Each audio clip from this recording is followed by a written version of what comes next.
This is the first episode of my series about getting better at League. I'm a Master Tier support player, and I'm going to be running through all aspects of the game to try to give new players, but also veteran players, a pretty comprehensive understanding in the game. There's a lot of little things about the way that the game works, even in this basic video, this first video covering kind of basic topics about how the game works.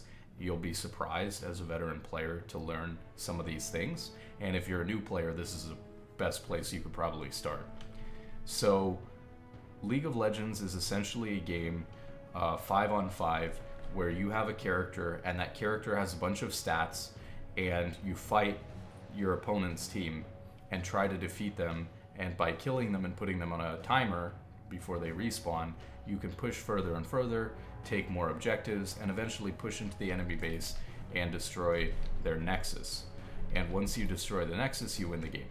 So essentially the game is all about getting stronger than your opponent and finding out a unique strategy to kill the nexus. You can pick different characters, and what we're going to be covering first is that characters have some different principles about the way that they work, different champions do, and those things are going to drive everything that you're going to need to understand the towers and stuff that are in the game and how they work, the items that are in the game, which I'll be covering in a future video, runes and things like that. And so basically what you need to know is that champions have kind of two different ways of attacking, and those are their auto attack.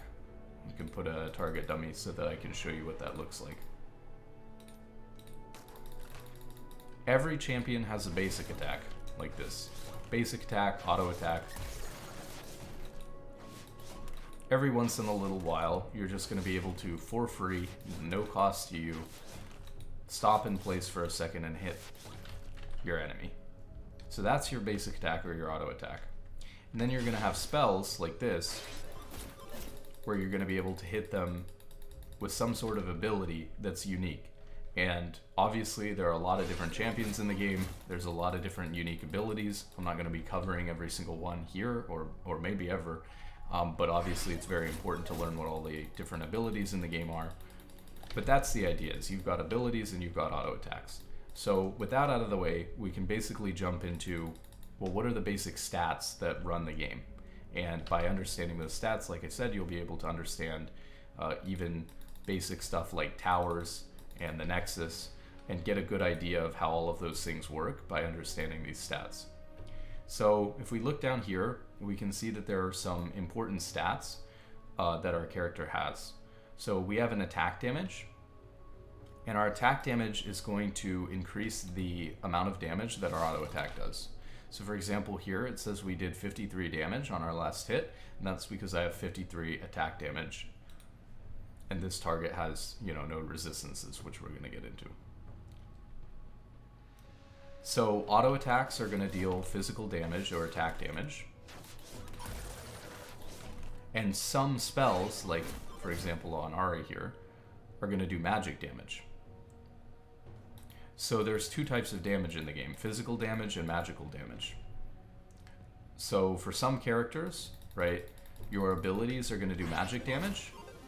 Usually these are spells or other kind of magical elements.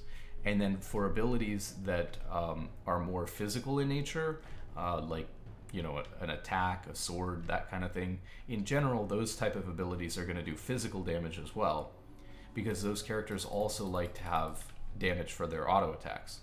So you've got two types of damage in the game, physical damage and magic damage, and those are dictated by how much AD you have, how much attack damage you have, and how much AP you have, how much ability power you have. So some champions' abilities actually scale off of attack damage, meaning even their abilities will do more damage if they have attack damage, but won't do more damage if they have ability power. Some champions are ability power based, and while having more AD would increase their attack damage on their auto attacks as well, it wouldn't do anything for their spells, and so they build ability power. Those are the two most basic stats in the game. Then you've got armor and magic resistance. And what these things are going to do are going to give you resistance and damage protection against these different types of damage. So for example, if you're taking physical damage from abilities that do physical damage or from auto attacks, by building armor, you'll get a certain amount of armor, which will then convert into a percentage that reduces that percentage of physical damage dealt to you. And same thing with magic resist. If you're taking a lot of ability power type damage or magic damage, then you can build magic resistance and you'll take a certain percentage less of that type of damage. So to kind of understand why it's not just 24 armor equals, 24 less damage from physical, or 24% less damage from physical, and why 24 armor equals 19% and 30 magic resist equals 23%, I think it's helpful if we take a look at a chart that's outside of the game that kind of explains this. Essentially, armor and magic resist both have diminishing marginal utility, which means that building each additional, armor or each additional magic resist gives you less protection than the last one. And so they convert it to a percentage rather than just using that flat amount, because if they use that flat amount, then it wouldn't be able to scale like that in a way where you get less benefit from it the more you build. So they just want to make it so that when you have very little armor and magic resist, like now I only have 24 and 30, if I got more armor and more magic resist, I would have huge benefit from it. But if I already had 200 armor or 200 magic resist, building it wouldn't really do a whole lot for me. So let's pull up a armor chart.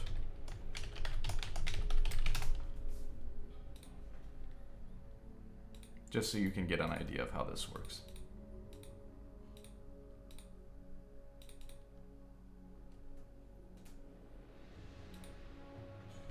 So for example, we can see here from a chart like this, that when you go from 10 armor to 20 armor, you go from 9% physical damage reduction to 17% physical damage reduction. So that's an increase of 8%. So you get an 8% extra increase in your defense against physical damage attacks. However, if you were already at 200 and you went from 200 to 210 armor, you only get a 1% increase in your physical damage protection. And that's basically what I was talking about with diminishing returns. So while it's great to build armor and magic resist while you don't have very much of it, it obviously falls off and becomes less useful to build more and more of it if you already have a ton, because you're barely getting any benefit from it. So these are the two types of damage in the game and the ways to reduce some of that damage. And now what we're going to talk about is the next stat, which is attack speed. Attack speed's fairly straightforward. What it really means in game is how fast my auto attacks go off. So you can see if I just sit here, there's a rate at which my auto attacks are going off. A certain number of times per second my attacks are going off. In this case, my auto attacks 0.735, which means that every second I'm sending 0.735 auto attacks. So slightly less than one auto attack per second. One interesting thing about the way that this works, though, is that when you buy things like items in the shop that give you attack speed, they give you a percentage. They don't give you a flat amount of attack speed per second. So when you pick up, for example, like a dagger in the shop, very basic attack speed item, it says it gives you 12%, but you don't actually know what that means in terms of how many more attacks per second. And it's not the same on every champion, because every champion has a base attack speed ratio, which you can see here on Ari is 0.668 attacks per second.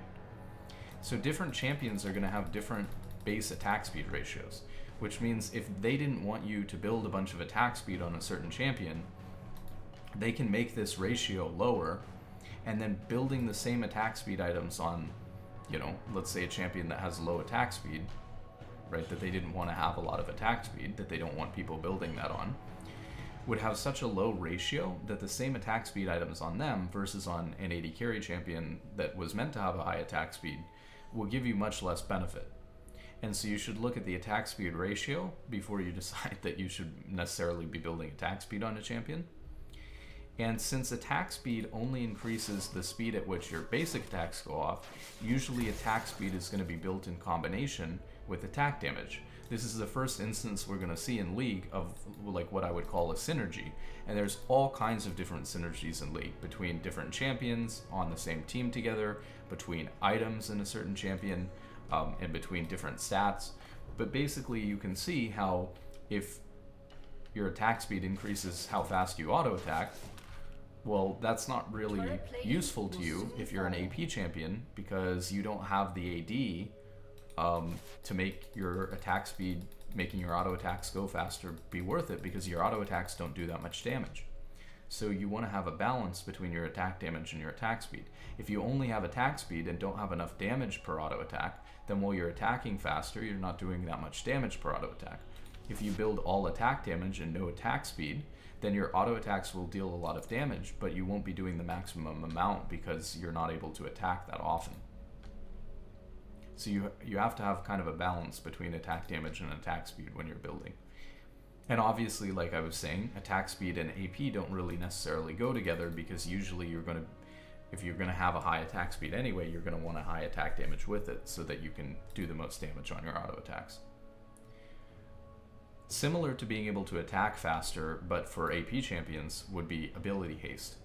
And ability haste is like going to reduce the cooldown on your abilities. So you see when I use my Q here on Ahri, it's going on a 7-second cooldown. But if I have some ability haste, it'll reduce that cooldown without having to level up or anything like that. So ability haste, and this is somewhat of a recent change a few years ago, is they've made it so that ability haste kind of does a similar thing to armor and magic resist, where the more ability haste you have, the less cooldown reduction you get from it. So for example, if you buy your first ability haste, it'll be equal to 1% cooldown reduction, but if you already have 40 ability haste and you buy an additional one, it's not going to give you anywhere near 1% cooldown reduction. Maybe it'll give you, something like 0.5, and you could probably look up a chart for that too. So we can see here, if we were to buy some cooldown reduction items, what do we got here? Our first 10 ability haste gives us 9% cooldown reduction, so we're almost getting the full benefit. But then instead of getting another 9%, we only got 8% on this next 20, or on this next 10. So now that we're at 20, we only get 17% cooldown reduction. So that's the idea of how that works. So this is going to be able to, make champions that are reliant on throwing their abilities very often be able to spam them faster. Now, obviously, like I said, this kind of naturally goes with ability power and with champions that are reliant on their abilities. But you're also going to see that because some abilities do physical damage, having cooldown reduction on physical damage champions as well could also be important in order to do more damage. So while you might be playing a physical damage champion that wants to have a lot of attack damage and attack speed, if you've got a bunch of abilities that do physical damage too, you might want to have some cooldown reduction on that, at least a little bit, so that you get the most benefit from having a little bit of it. The next stat is critical strike chance. Critical strike chance grants a chance to deal 75% increased damage on each attack. So what this is doing is, when I auto attack, we talked about how it's doing a consistent amount of damage. But we can introduce some random chance into the game through critical strike. So right now my auto attacks deal 53 damage, but if I get 20% critical strike, there's a 20% chance that my auto attack will not deal 53 damage, but will instead deal 53, plus 75% increase on that. So 53 times, 1.75, whatever that is. So my auto attack would nearly double in damage if I had critical strike and if I happened to get a crit. So this is the RNG element in the game.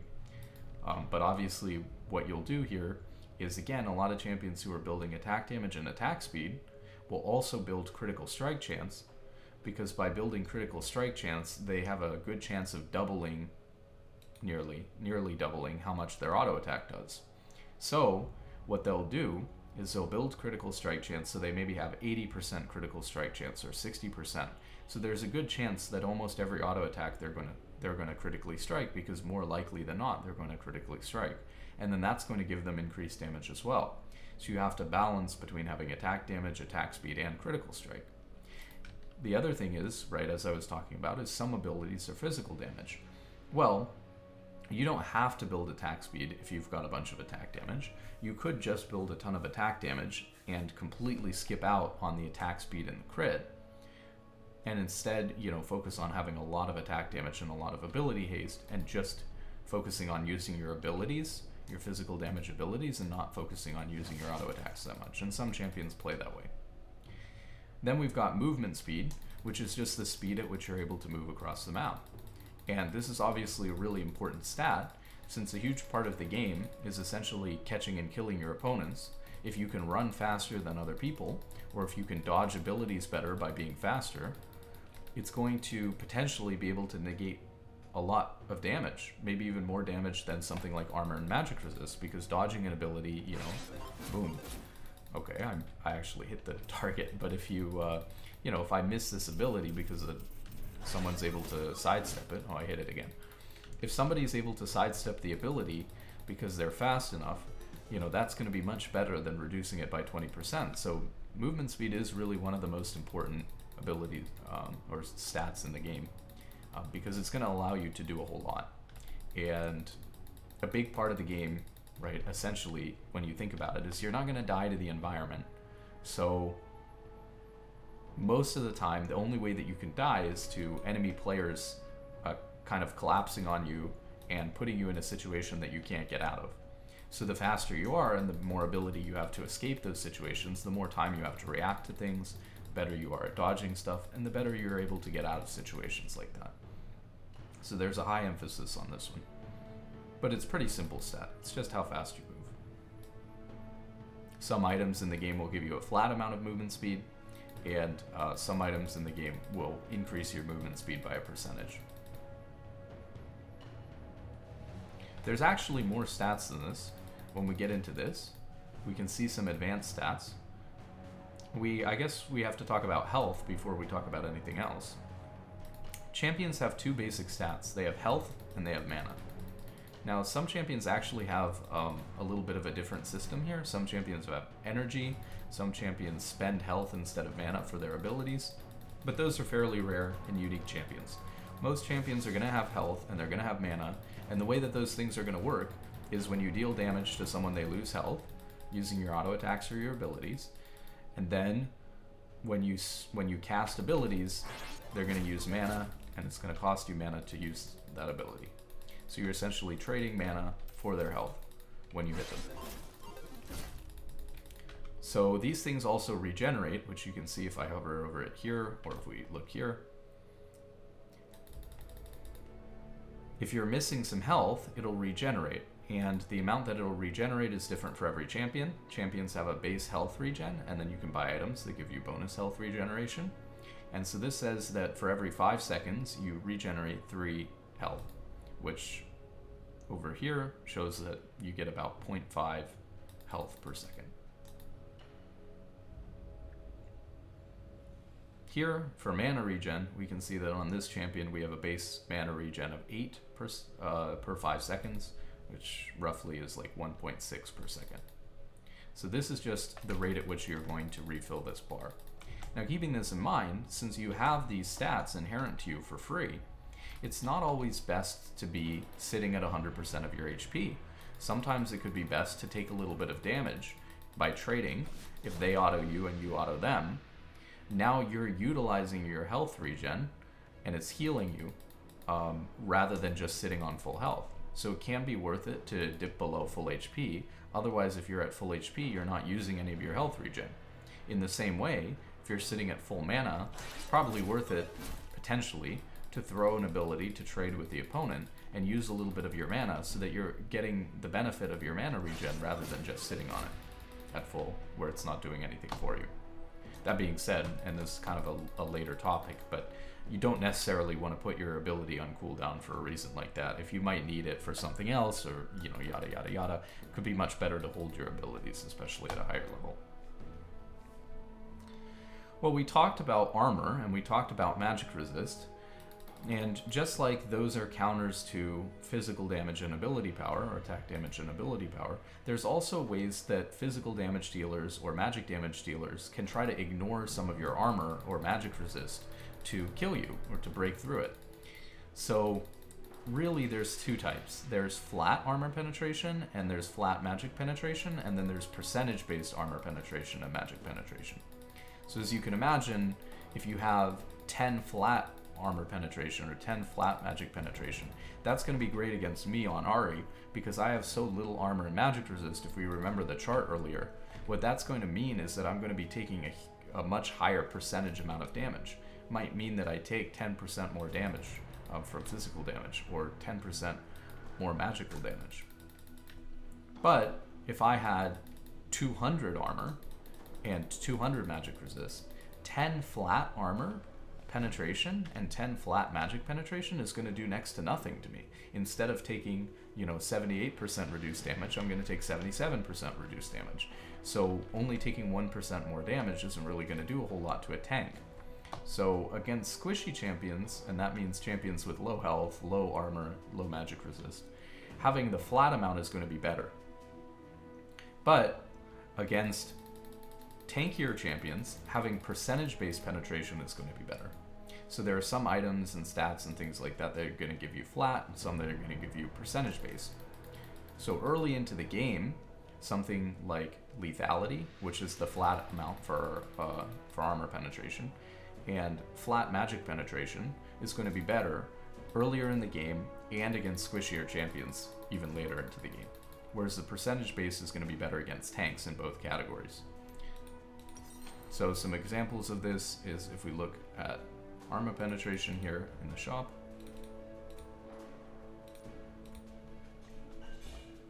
Is you can get Last Whisper, which gives you 20% armor penetration, or you can get something like this, which gives you 10 lethality. Now the reason why it's called lethality instead of flat armor penetration is because it doesn't work as straightforward as it sounds. Whereas the percentage armor penetration and percentage magic penetration are fairly straightforward, which obviously you're going to throw an ability at someone, throw an auto attack at someone, and it's going to ignore 20% of their armor or ignore 20% of their magic resistance. Now keep in mind, it's not taking that away and making your teammates do extra damage, it's just making yourself do extra damage to them. It's just calculating your hit as doing less, or as doing more to them. While those are pretty straightforward, unfortunately the flat armor penetration is not as straightforward. They came up with a new system called lethality. So when I get the lethality here, it'll say that I have 10 lethality, and it even shows up as 10 in the flat area, and so you might think that that just represents 10 armor penetration. But if we actually read up on it, the reality of the situation is that based on your level, it will ignore a flat amount. And so it goes from like 60%, we can look it up real quick.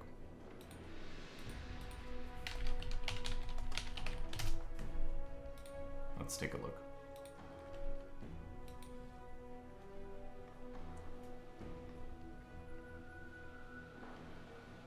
There's a formula, and according to the formula, based on your level, it'll do 62% to 100%.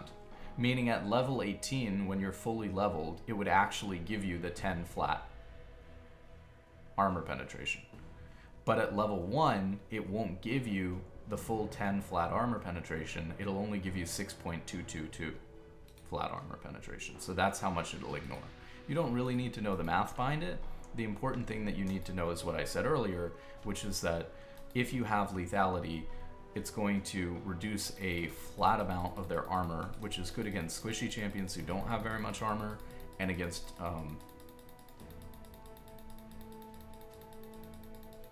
and earlier on into the game when even tanks haven't built enough yet, that kind of thing. Whereas tanks, and later on into the game when people have a lot more stats, it's going to be better to build percentage-based penetration. And you can look, and see what items the other team is building, see if they're building any armor, see if they're building any magic resist, to try to determine whether you should have a flat amount or whether you should have a percentage-based amount. So that's pretty much it for armor penetration and magic penetration. I will point out, magic penetration doesn't work like that. It doesn't have the same scaling property on the flat magic penetration like lethality does. So it kind of works with the old system where it didn't used to scale like that. So for example, if you have magic penetration, let's see, this gives you a flat amount. So this is percentage based, this is percentage based, 15%, 45%. This one gives you a flat amount, but it's based on the target's current health. So this actually does change, but that's just because of the unique properties of that item. So here we go, like Ludens is an item that gives a straight flat amount of 6 magic penetration. 6 magic penetration and then 5 for all the other items that you have, all the other legendary items that you have, is just going to reduce 6 magic resist, and then 5 for every other item you have. So magic penetration kind of works in a more straightforward way. It's a little bit confusing that they work differently, but that's what they've done. So then this is an important concept to understand. Lifesteal, Physical Vamp, and Omni Vamp. And this is something that is also new, because there used to be Lifesteal and Spell Vamp. And, you know, kind of straightforward again. Lifesteal is going to heal you off of your auto attacks and physical damage abilities, and Spell Vamp would heal you off of your abilities. Now, it no longer works that way. And so for veteran players, this is something you're going to want to pay attention to, because we're not necessarily entirely sure how these things work. Oftentimes, you know, we learned these things 10 years ago about how the game works, and then they change them. Like, they've changed cooldown reduction into ability haste. You know, they've changed how critical strike works. They've changed lethality versus armor penetration. They've changed how lifesteal and stuff works. So that's a significant number of these very fundamental stats that change over the years that you need to pay attention to. So lifesteal returns a portion of the damage that you deal through attacks and specially marked on-hit effects as health. Now what that means is that when they say attacks, they mean your auto attacks.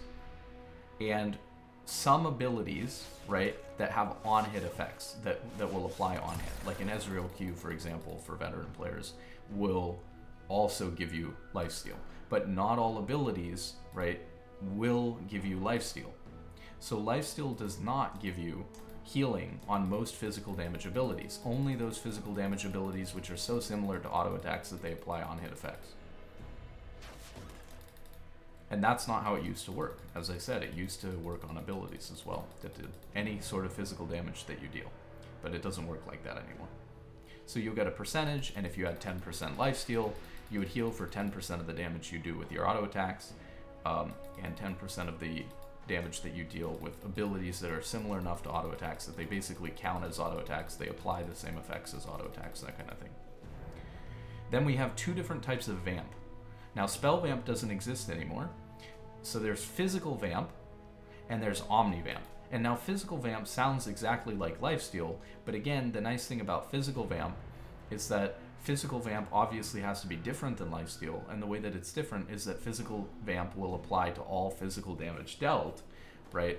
As you can see, it says it applies to physical damage dealt. Well, how is that different than Lifesteal? Well, it means your abilities. Any abilities, even abilities that don't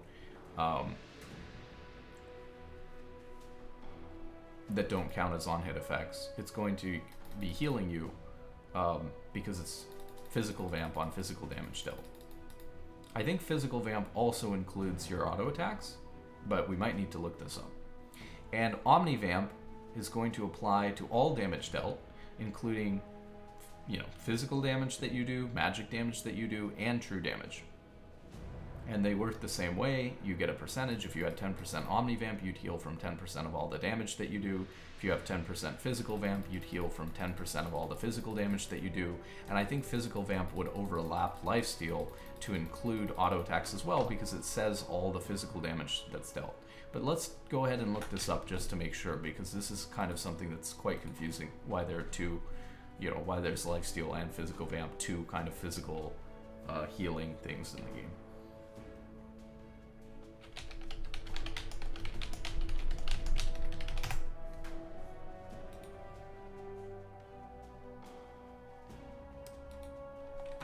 So here we have Vamp. So we've covered Omnivamp. It gives you healing equal to a percentage of the physical damage, magic damage, and and true damage that you deal.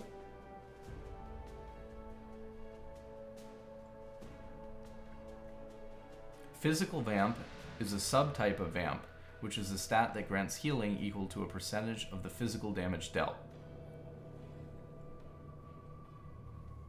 Obviously, so this is how it works. It's the post-mitigation damage, which means it's the damage that you do to them after their armor and magic resist are taken into account, for example, not the raw damage that your ability or that your auto attack says it's going to do. And then for area of effect abilities that can damage multiple champions or pets, it's only 33% as effective.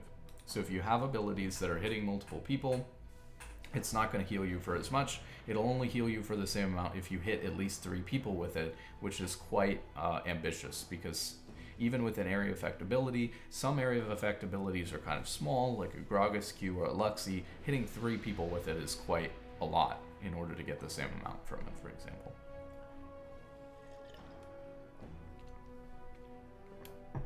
So then what is lifesteal?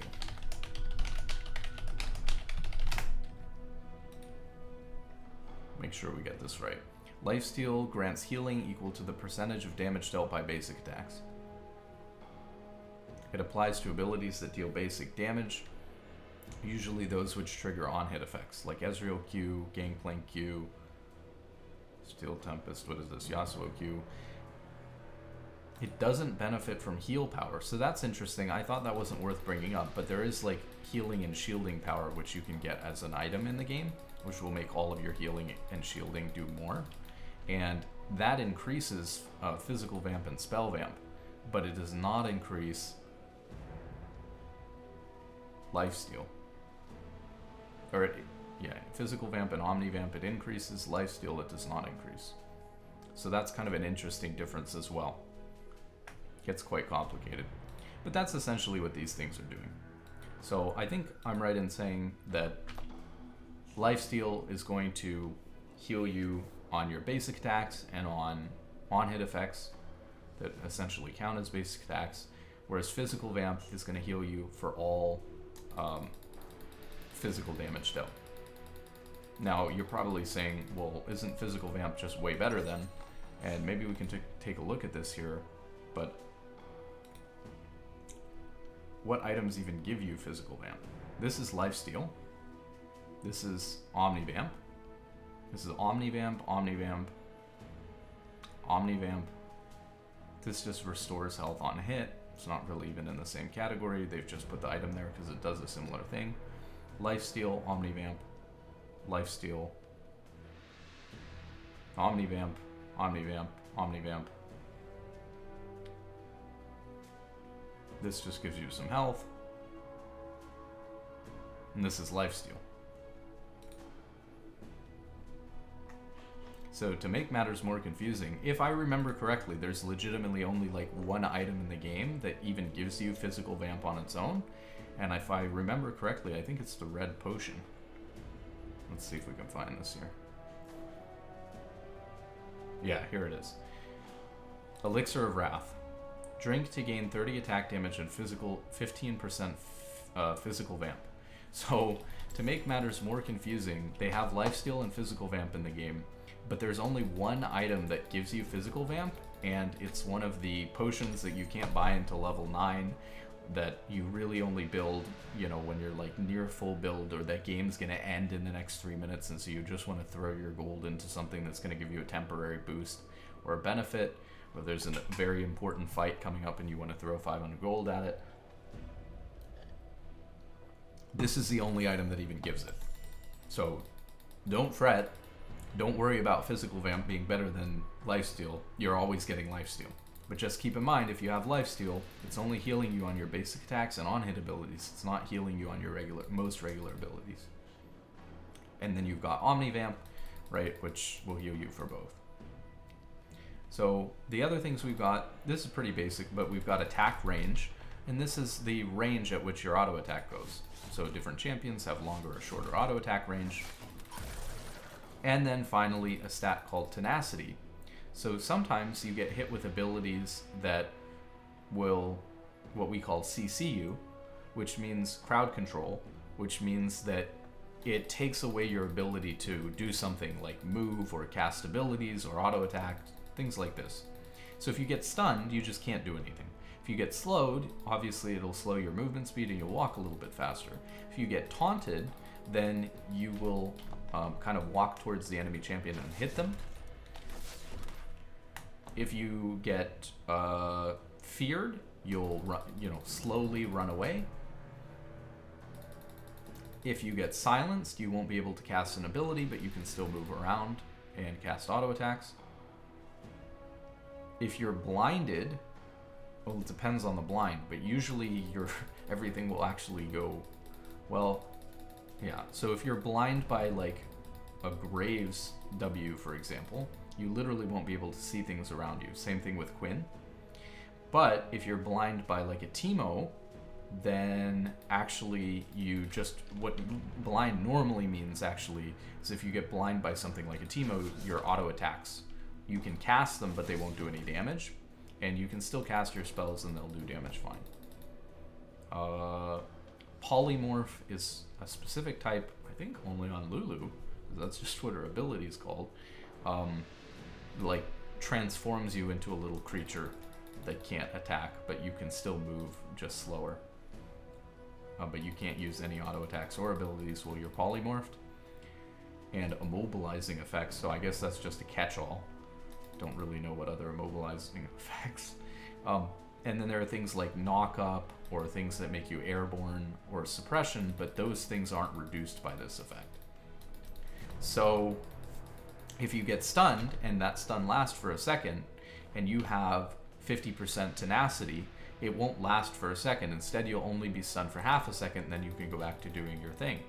So this is a great stat for tanks who are in the front, who are getting hit by a lot of crowd control effects, getting hit by a lot of CC, and allows them to slip out of it. And there are a few items and runes and things like that that'll help you get this stat. So that's pretty much it for the basic stats. So then we've got to talk about, right, the other things that are in the game. The things we see on the map. So let's take a look at what we want to talk about next.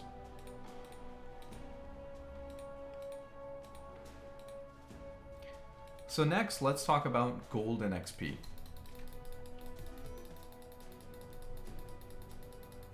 Obviously, we've been talking a lot about items and abilities and stuff like that.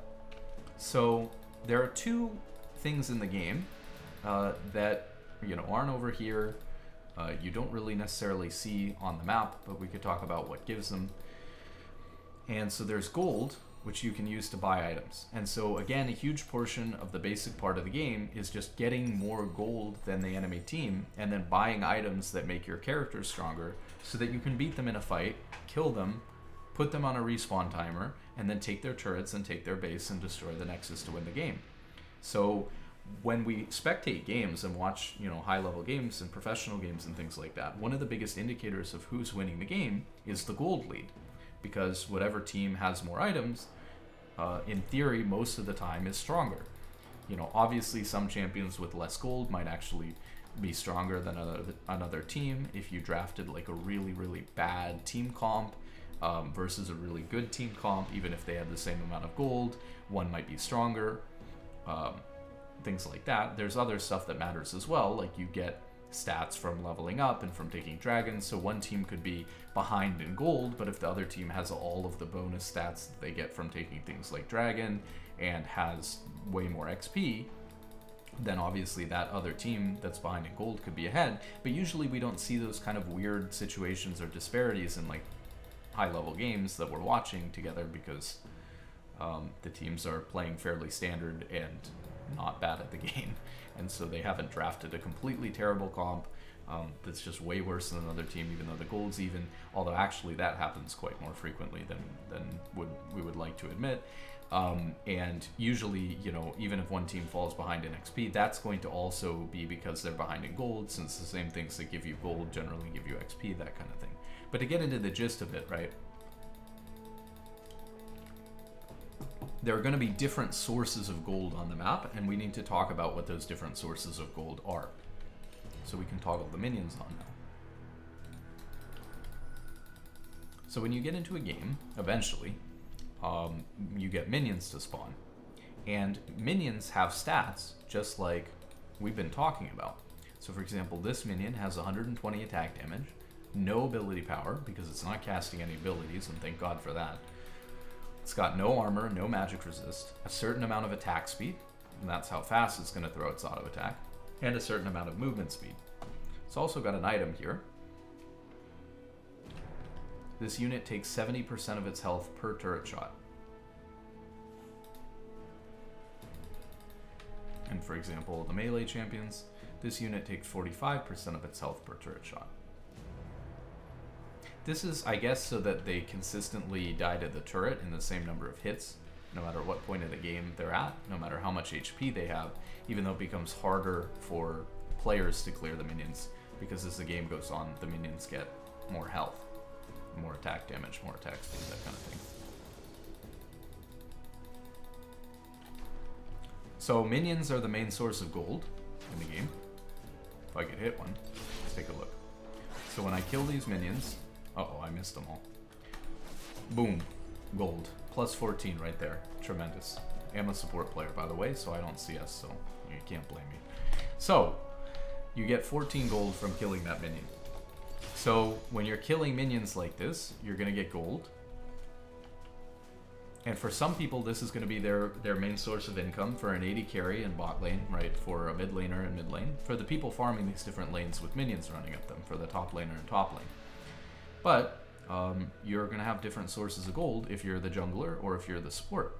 So if you're the jungler and the support and you're not taking minions, junglers get gold from these camps. And these camps are similar to minions, but not quite the same.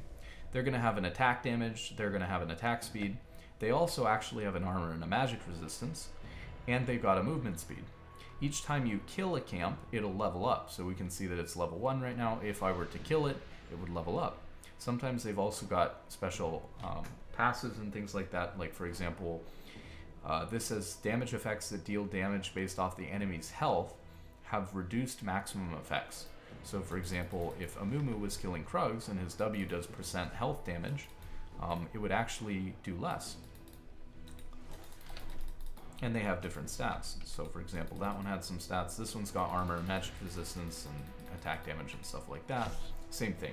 So you can kind of see here how if you click on them, you can see the effect that they have, the stats that they have, and what you're up against, just like you would with a champion. Even turrets are going to have stats and items, just like champions, that are going to tell you everything that you need to know about what they do.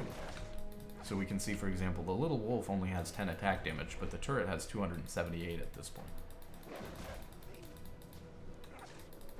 So junglers will kill their camps in order to get gold. You can kill minions in order to get gold. You can kill towers in order to get gold. And there are other sources of gold in the game as well, like killing neutral objectives, which are kind of like jungle camps, like the dragon or the baron. These things will also grant gold. Killing enemy champions will grant gold, and getting assist on those kills will grant gold. And we should talk about what these values are. Some of them are going to be fairly generic enough that I think we can leave it out, but there are some interesting nuances to kill gold and assist gold and turret gold and things like that that I think we should get into it so that you have an idea of how that actually works, because it'll change the way that you want to share that gold or play around that. So when you kill minions, they give you a certain amount of gold, and the amount of gold is different based on the different type of minion, and it scales throughout the game to different amounts. So for example, the tankier the minion, the more gold it gives. Oops. So the cannon minions are going to give the most gold, and then the melee minions are going to give the second most, and then the ranged squishy minions in the back are going to give the third most. It's a little bit difficult actually, because the game has been going on for 47 minutes, but I'm level 4 because I haven't actually been playing the game, and I don't really have any items except for this that I bought earlier. So that's actually why it's difficult for me to CS, but you can make fun of me in the comments. Look at that. So, One thing that you should know about how minions work is that a new wave will spawn every 30 seconds. We're going quite rapidly since we're towards the end stages of the game. Every third wave, a cannon minion will spawn with the normal 6 minions, the normal 3 melee minions and 3 ranged minions. So every third wave, a cannon minion will spawn. Now you might be saying, well, here's a cannon minion, here's a cannon minion. After a certain point in the game, and this was added a couple of years ago as well, I think it's either 20 minutes or 30 minutes, and we'll look that up just to double check. Cannon minions spawn every single wave after a certain point in the game. So let me look that up.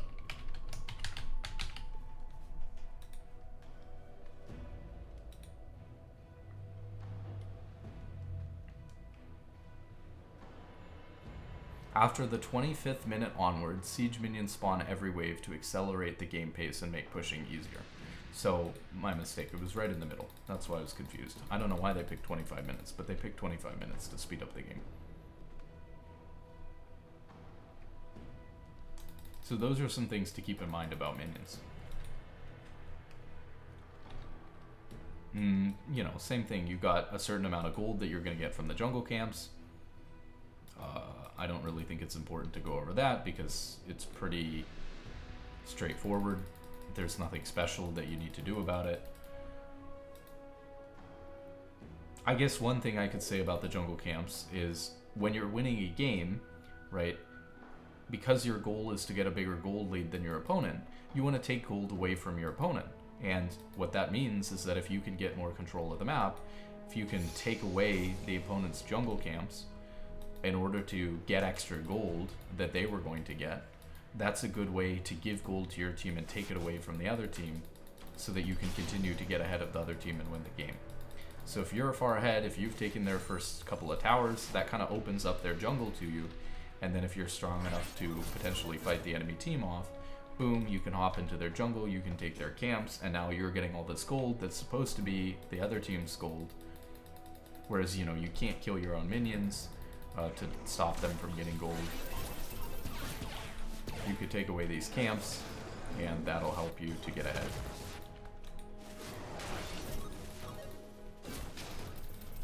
So turrets, I think, are an important kind of nuanced thing when it comes to gold because there's a lot of different mechanics with turrets. Early into the game, there's a thing called turret plating because they didn't want people to be able to develop strategies to very quickly push one lane. So they made it so that there's turret plating. So these turrets have 5,000 HP, and they'll be divided up into 5 1,000 HP segments. And you get a certain amount of bonus gold each time you kill one of these turret plate.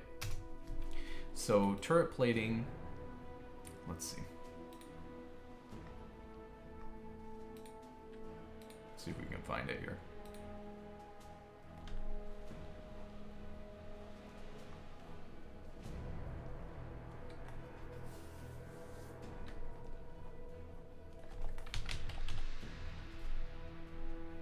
Outer turrets have the plates, they have 1,000 health.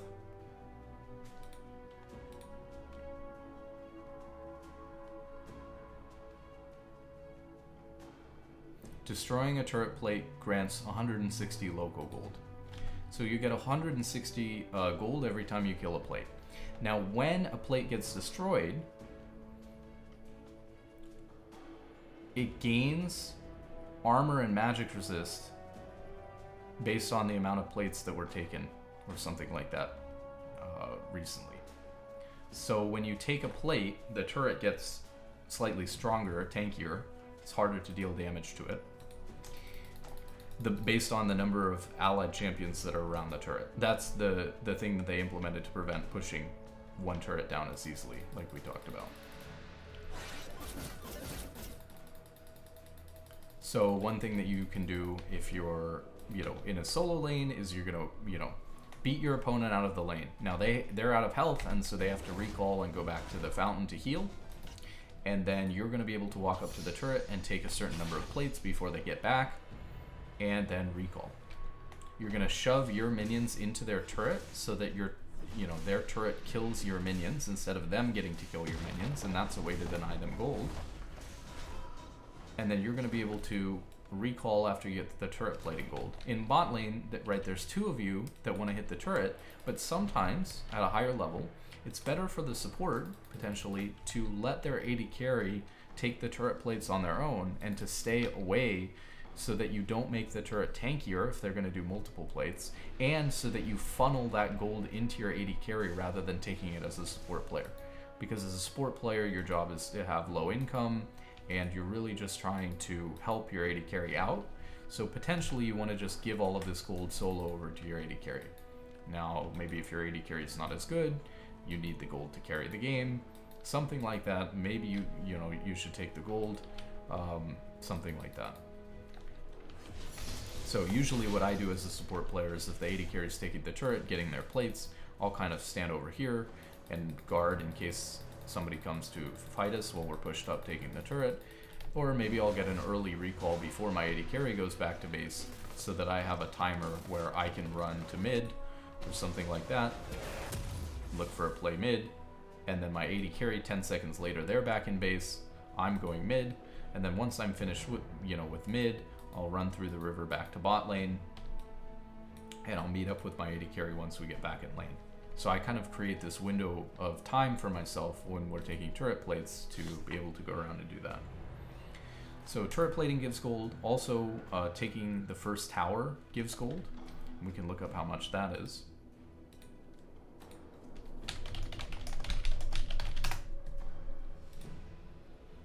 It'll be in here too.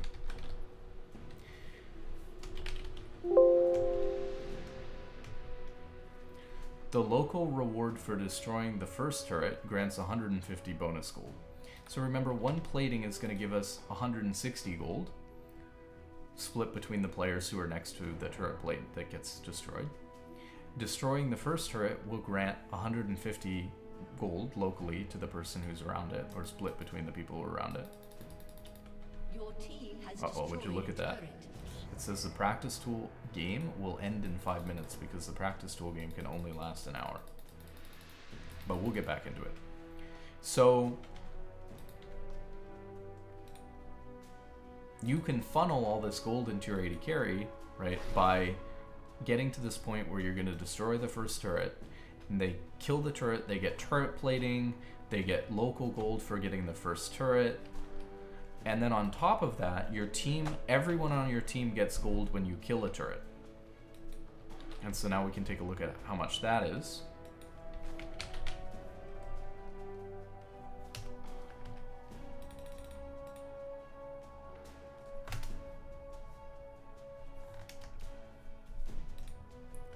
It says for outer turrets, everyone on your team gets 50 gold, but the local gold is actually 250. So there's many different types of gold that you can get from destroying a turret. There's the turret plating, which I think we said gives 160 locally. There's the first turret bonus, which gives you 150 gold locally. There's the local gold on destroying an outer turret, which is 250 gold. And everyone on your team gets 50 gold for destroying one of these outer 3 turrets.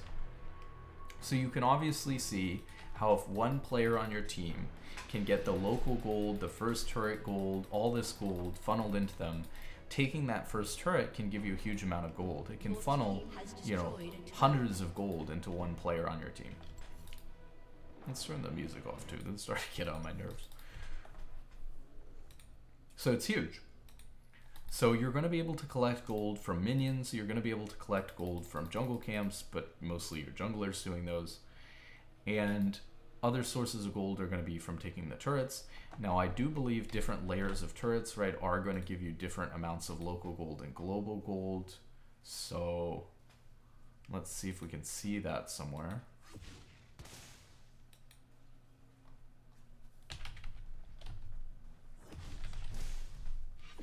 So I'm looking up inner turrets right now.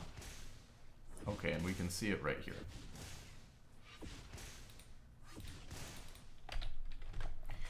So those were outer turrets. We were seeing that on the, and obviously the first turret gold can only come on the first outer turret. Only one team can get it.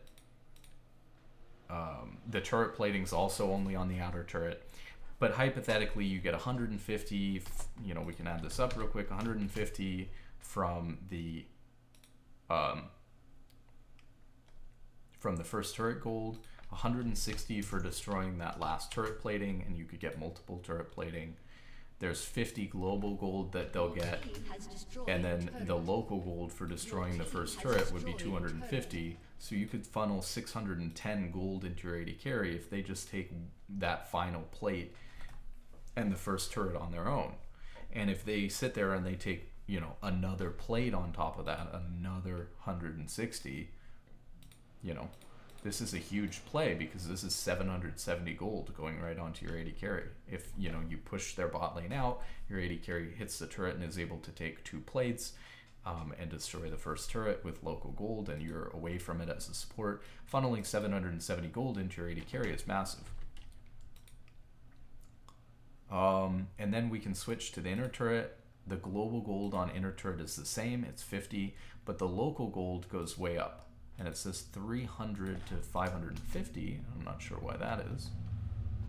And it's like not loading.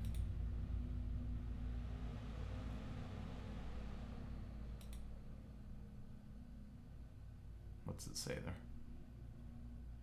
Top versus bottom lane?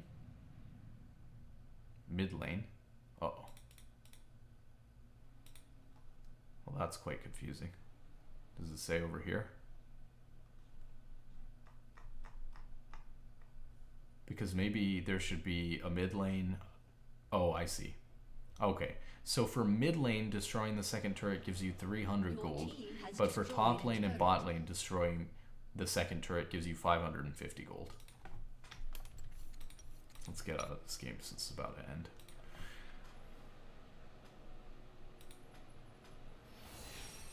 And then for an inhibitor turret, you get 50 gold globally and 50 gold locally, which isn't much at all.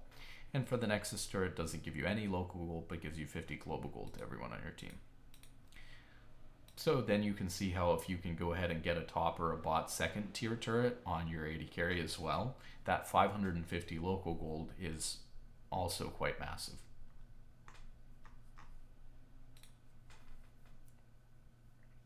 I'm going to take a short break here and then I'll be right back, and then we'll get into some different forms of gold. We'll talk about kills and assists, and hopefully I'll be able to speed run through the rest of this stuff. We'll get a good comprehensive understanding of the basics of the game and how that works, and then we'll be able to move on to bigger and better things. So I'll be right back.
Sorry about that, but we're an hour in, and I know that this is a pretty unusual format for YouTube videos, but you have to understand the game is really complex, and while maybe I should have broken these down into smaller topics, if you really want to understand the game, there's so much here, so many details, and I don't even think most of us veteran players, and again, I'm in Master Tier, like that's the top 0.1% of players, I don't even think most of us in Master Tier know, like, that mid-second tier turret is worth 330 gold, and locally, or whatever, 300 gold, and that, see, I don't even know, and that bot and top are worth more. I remember them making it so that second tier turrets were worth more, but I had no idea that that was just in bot or top. And, I've been keeping up with the game and playing it for a long time. Now, one thing that I will say is that does go to show that, to be 100% honest with you, knowing these niche little details about the game isn't necessarily what's going to make you the best player. But the best player will care about learning all of these things, and it's interesting that even someone who's played the game for 10 years, read all the changes that have been made over the years, oftentimes will forget or not know about the little nuances of the game. So I think it's still important to go through. So hold on a second here. Let's see what we've got. So we were talking about gold. So let's just look up, for the sake of being thorough, gold on the League of Legends Wikipedia so that I can tell you all the different sources of gold, so that I don't miss anything. So for example, I talked about, that's not the same thing.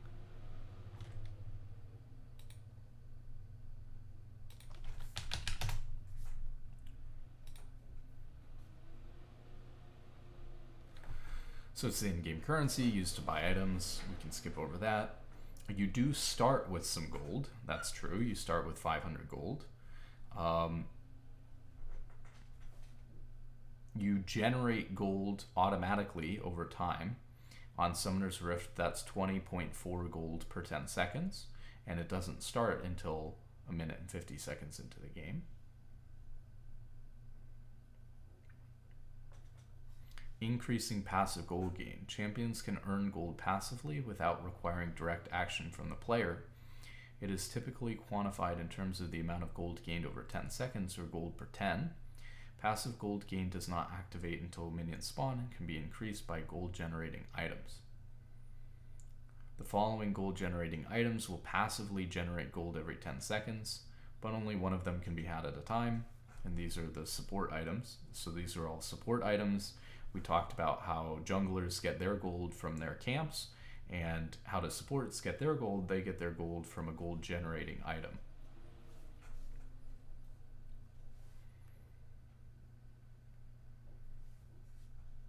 You can also, there are also some items and things like that, or abilities that allow you to earn extra gold from active gold earning, like Cole gives you extra gold for killing minions, Collector gives you extra gold for kills, things like that.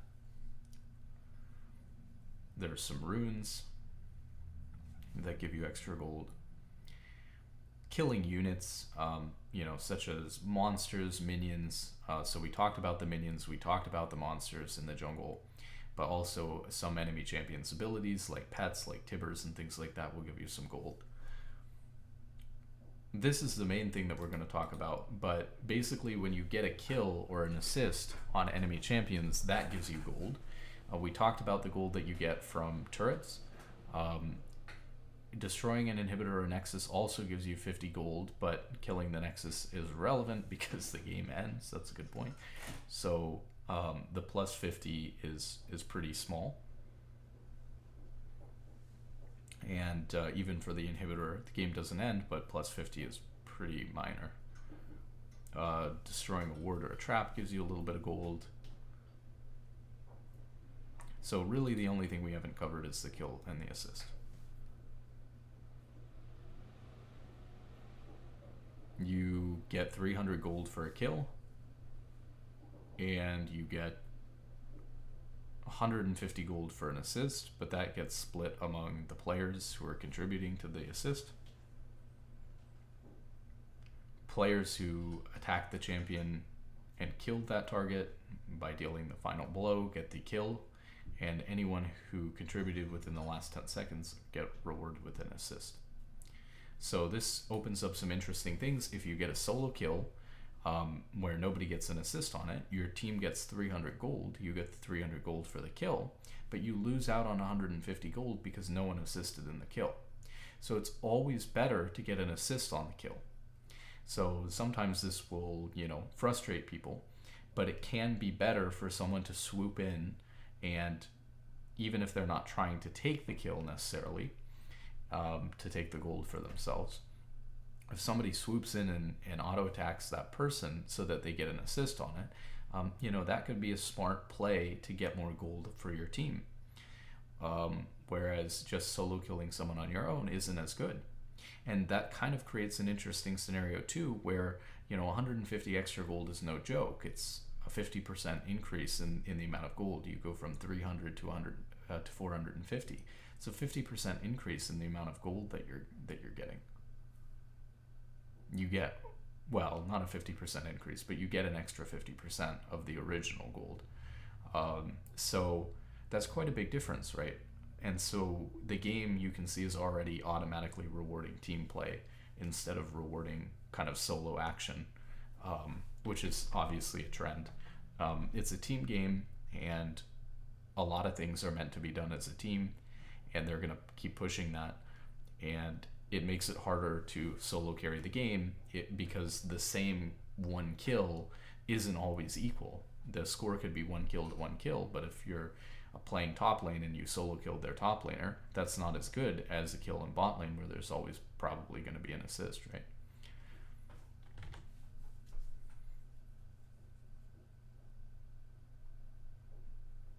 So I think, without getting into the many details, these are the main sources of gold. There's also some new ones. So there are kill bounties, and there are also gold bounties on objectives. So when you fall behind, or in this case, really when the enemy gets ahead, right, you can see that if a champion gets 8 consecutive kills, there can be a huge gold bounty on them, and even an assist bounty that gives you extra gold when you kill them. And rather than staying at 300 gold, if you've already been killed, and if you've been killed multiple times, the amount of gold that the enemy team gets for killing you goes down and down and down.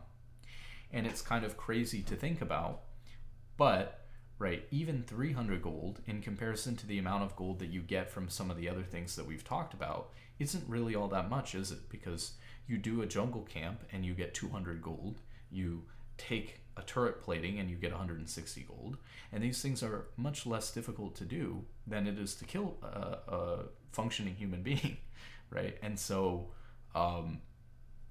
it's interesting, because how worth it is it to actually be that aggressive for kills, especially if you're already ahead and now the person is only worth 176 gold? Is it worth it for your jungler and your top laner to chase somebody down for 20 seconds when they could just be farming their jungle camps that are up and getting those to respawn quicker? Because their jungle camp might be worth more than somebody who's just died, 3 times in a row here. That's not even that much.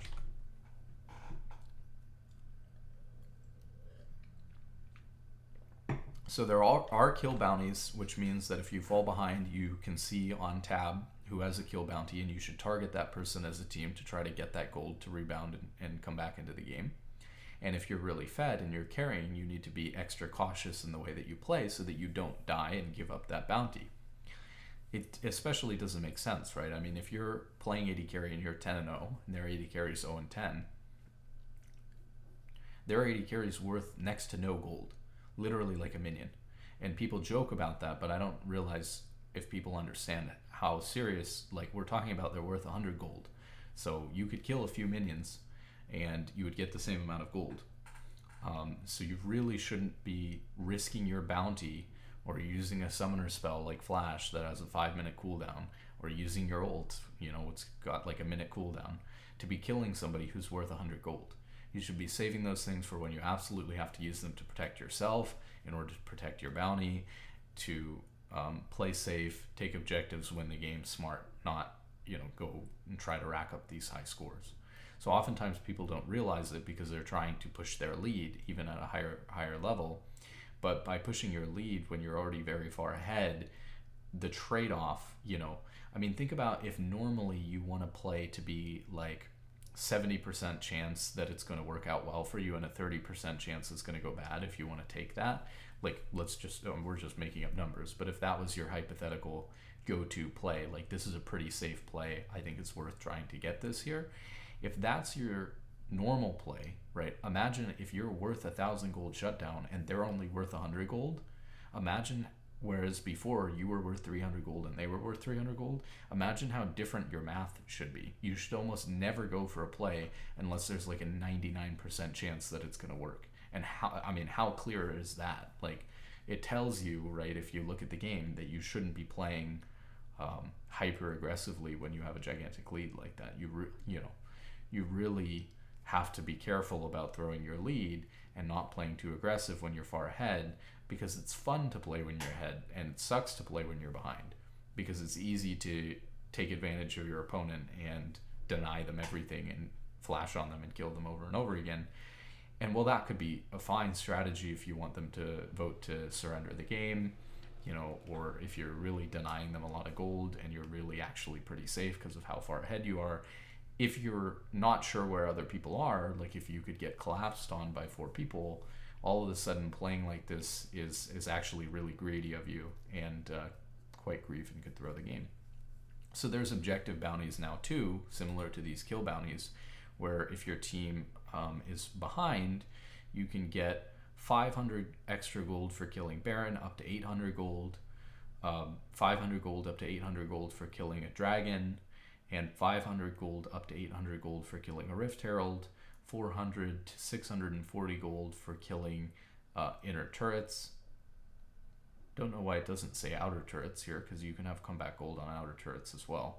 So I would assume that this is the same amount as this, but it doesn't say here. Oh, here it says at the bottom, because it's going in order of gold. Okay, so inner turrets give you 400 to 640. Same thing with Nexus turrets. And outer turrets give 250 to 400. So these are different gold amounts that you could capture, quite big, but only if you're really far behind. It's kind of hard to tell how far exactly behind you need to be, because you can't see how much total gold your team has and how much total gold the enemy team has in game. And it calculates it based off of the number of turrets that have been taken, how many dragons have been taken, and the gold deficit and the experience in the game. You can see here the experience, gold deficit, dragons, and turrets.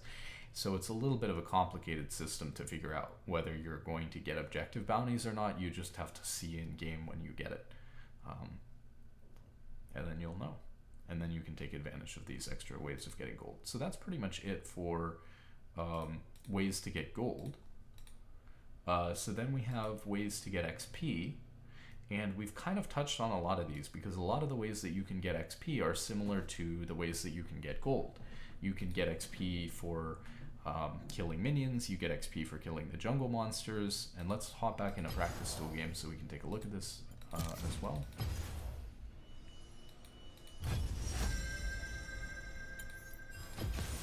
Don't you trust me?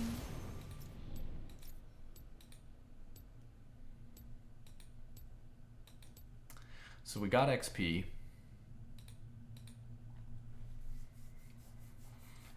From minions, monsters, turrets don't seem to be giving any XP. They are not. You can get experience from champion kills and from being in the proximity of a champion kill, even if you didn't get an assist on it. And even if you die and then are in proximity to champion kills for a certain number of seconds after you die, something like 10 or 12 seconds, you can get XP from that, which is why you'll sometimes level up after you die.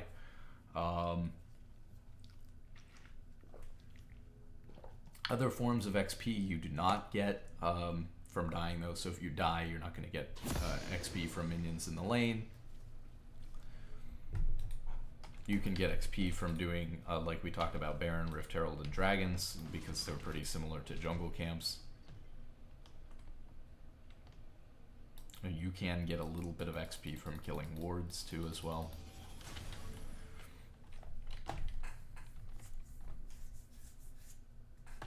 I mean, that's pretty much it for XP, to be 100% honest with you. It's pretty straightforward, right?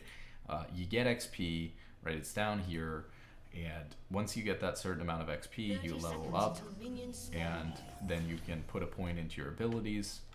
So you make your abilities stronger by putting extra points into them. Each level is progressively more and more XP to get, but also things tend to give more XP, right? As you get later into the game, minions will give more XP. You know, jungle camps will give more XP as they level up, that kind of thing. One thing I was going to mention about XP is it's kind of important to know when you're going to hit certain levels. Most importantly being level 2. Basically, in lane, you have access to one ability when you're level 1, but then all of a sudden, one of you, probably one first, you or your lane opponent will hit level 2 first. And at what point does that happen? That's kind of important. So if you're playing bot lane with 2 people, the first 6 minions come in, and all of those are killed. And then the second minion wave comes in, and if you kill the first 3 melee minions, then both of you will hit level 2 in bot lane.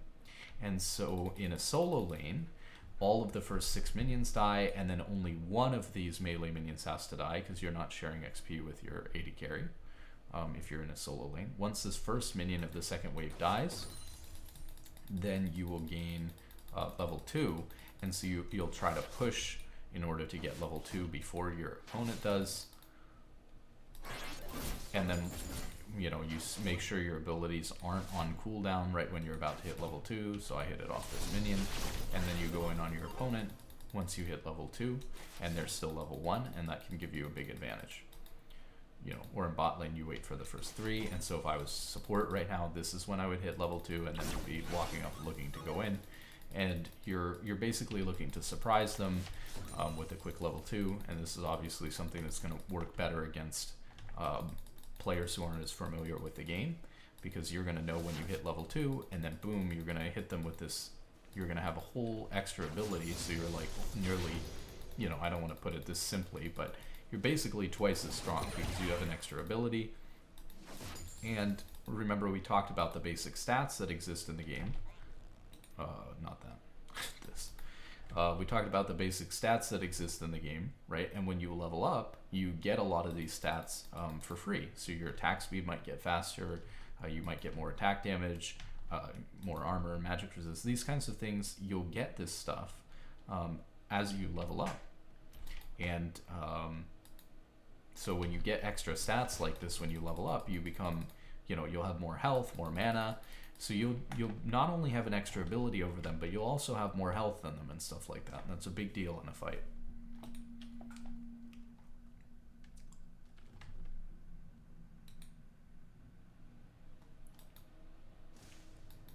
Let's see, some other things about XP that are important before we move on. The amount of XP, we discovered this yesterday, the amount of XP that you get for a kill, similar to the gold, goes up if you're lower level.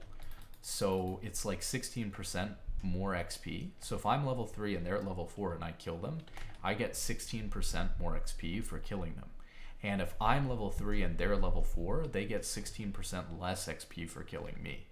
So again, another reason why if you're ahead, you actually gain less for doing the same thing. So if you're taking a 50-50 fight when you're ahead to try to kill someone, but the benefit isn't 50-50, your expected outcome, right, your expected value is actually less than 50% on taking that play, even though it's a 50% chance that you win it.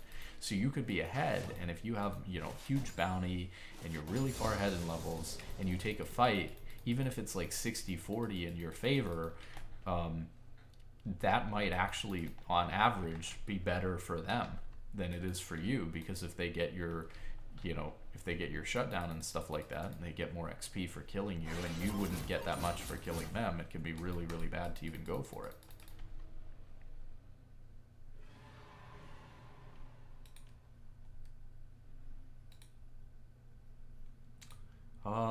Okay, so that's gold and XP and champion stats. So that covers kind of the basic stuff. We've kind of also talked about minions and jungle camps as well. So let's move on to talking about turrets first. So turrets are interesting. We talked about this a little bit earlier, but turrets have stats just like champions do. And so you can see each time the turret attacks, it'll do 197 attack damage. But you do have some armor, and minions even sometimes. Does this minion have armor? No, it actually doesn't. Although they do have that special thing where they take a certain percent of their health from the tower. So we can see it's got armor, it's got magic resist, it's got attack damage, it's got attack speed, just like champions. And it's even got a bunch of different items.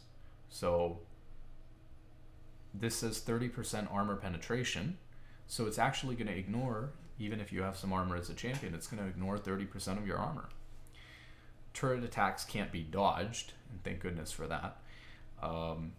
And although that's not, that's sort of true, but there actually are ways to avoid turret shots. There are certain abilities that, while they don't allow you to directly quote-unquote dodge a turret shot.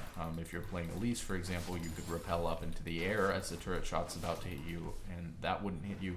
It's not quite the same thing as dodging it. What they mean by that is actually something very specific, which is Jax has an ability which specifically allows him to dodge on his E, which dodge means that he doesn't get hit by auto attacks when his E is out. And he used to block turret shots, and now it doesn't. And I think that this is one of the ways that they did it, is they just said that basically dodging doesn't work on turret shots, but that doesn't mean the colloquial sense of the word dodge, which is that you can use certain abilities to potentially get out of taking a tower shot. So for example, you know, it takes the turret a little bit because it's got a certain attack speed to charge up and hit you. So for example, I could walk into this turret. Well, maybe I didn't do a great job of demonstrating this, but you can walk into the turret's range and dip out of the turret's range before you actually get hit. I didn't do a great job because I actually just blew flash right away, and I'll be able to better demonstrate it here with the minions potentially, although I'll have no way of taking turret aggro. If you have minions here, it's taking time to target the minions and shoot at your own minions, and so if I hit an enemy champion, the turret will start focusing me, right? But if I were to stand right on the edge before it's able to finally target me and shoot me, let's see, maybe I can't actually get this to show with target dummy. Right, so if I hit this dummy, I'm hitting him while he's under turret, but I'm out of the turret range, so it's not hitting me. Now, for example, I just hit him while I was in the turret's range, and the turret wasn't able to get its shot off on me. See how the turret stuttered there for a second because it was trying to hit me, but it didn't have enough time to target, switch to me, and then hit me. So it's not exactly true that you can't dodge turrets. Try to clarify that point. The dodging effect doesn't work on dodging turrets, but there are abilities that you can use to jump in and out of turret range that make it harder for the turret to actually be able to hit you, or abilities like, you know, stasis effects like Zhonya's or stopwatch, or Elise's repel where she goes up into the air, or a Yi Q where he you know, goes into alpha strike, goes untargetable, where the turret won't be able to actually hit you, or you could actually dodge a turret shot that's already been shot at you. Warming up, turrets gain 40% damage each time they strike a champion, with a maximum of 120% bonus damage. So they'll do more damage each time you take a turret shot. It'll do more damage to you. It won't do the same amount each time. Reinforced armor reduces incoming damage by 66% and becomes immune to true damage when no enemy minions are nearby. So this is so that you can't just walk up and, you know, especially later into the game, and start hitting a turret when you don't have your minions there.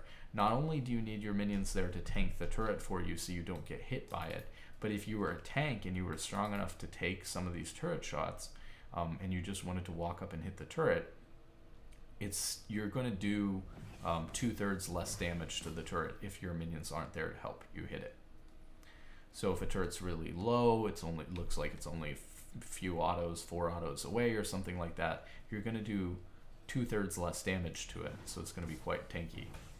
It's got a Warden's Eye, which means that it can see invisible units, so if you're under your turret and there's an invisible enemy champion, it will reveal that to you. If turret plating provides extra defense, attackers are rewarded for destroying portions of the plating. So this is the gold that you get from turret plating, right? Ranged champions deal 17% reduced damage to turret plating. And this effect expires after 14 minutes. So this is something I didn't even know. Yes, there's the turret plating, and yes, there's a reduction that it gets based on the number of champions that are nearby when you destroy one of these plates. But ranged champions deal 17% reduced damage to turrets for the first 14 minutes. Passive, local gold. Destroying this turret gives you 250 gold with each nearby champion on your team.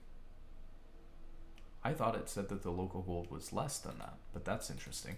So I don't really know. It's hard to say. We'd have to test it out because the Wikipedia says 150, right? Well, who knows? Maybe the local gold is 200. I thought it said turret plating. Maybe it was 250. But anyways, so we've kind of covered that. So that tells you what the towers do. So essentially, right before you can take the Nexus, you have to take the Nexus turrets. But before you're allowed to hit the Nexus turrets, you have to take an inhibitor. And before you take an inhibitor, you have to take an inhibitor turret. And before you take an inhibitor turret, you have to take a second tier turret in that lane. And before you take a second tier turret in that lane, you've got to take a first tier turret in that lane. So your options are limited. You're essentially at a bare minimum going to have to take this outer turret, and then this inner turret, and then this inhibitor turret, and this inhibitor, and then both Nexus turrets, and then destroy the Nexus at a bare minimum. Now, just because you've taken one first tier turret doesn't mean all of a sudden that because I've taken this one in bot lane, I can take this turret now in mid lane. It won't even let you hit it.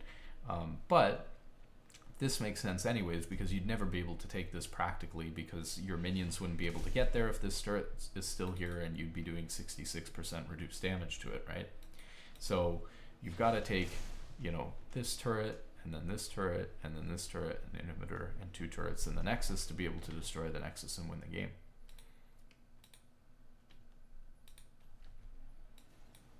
There's also some stuff about how turrets work in terms of targeting.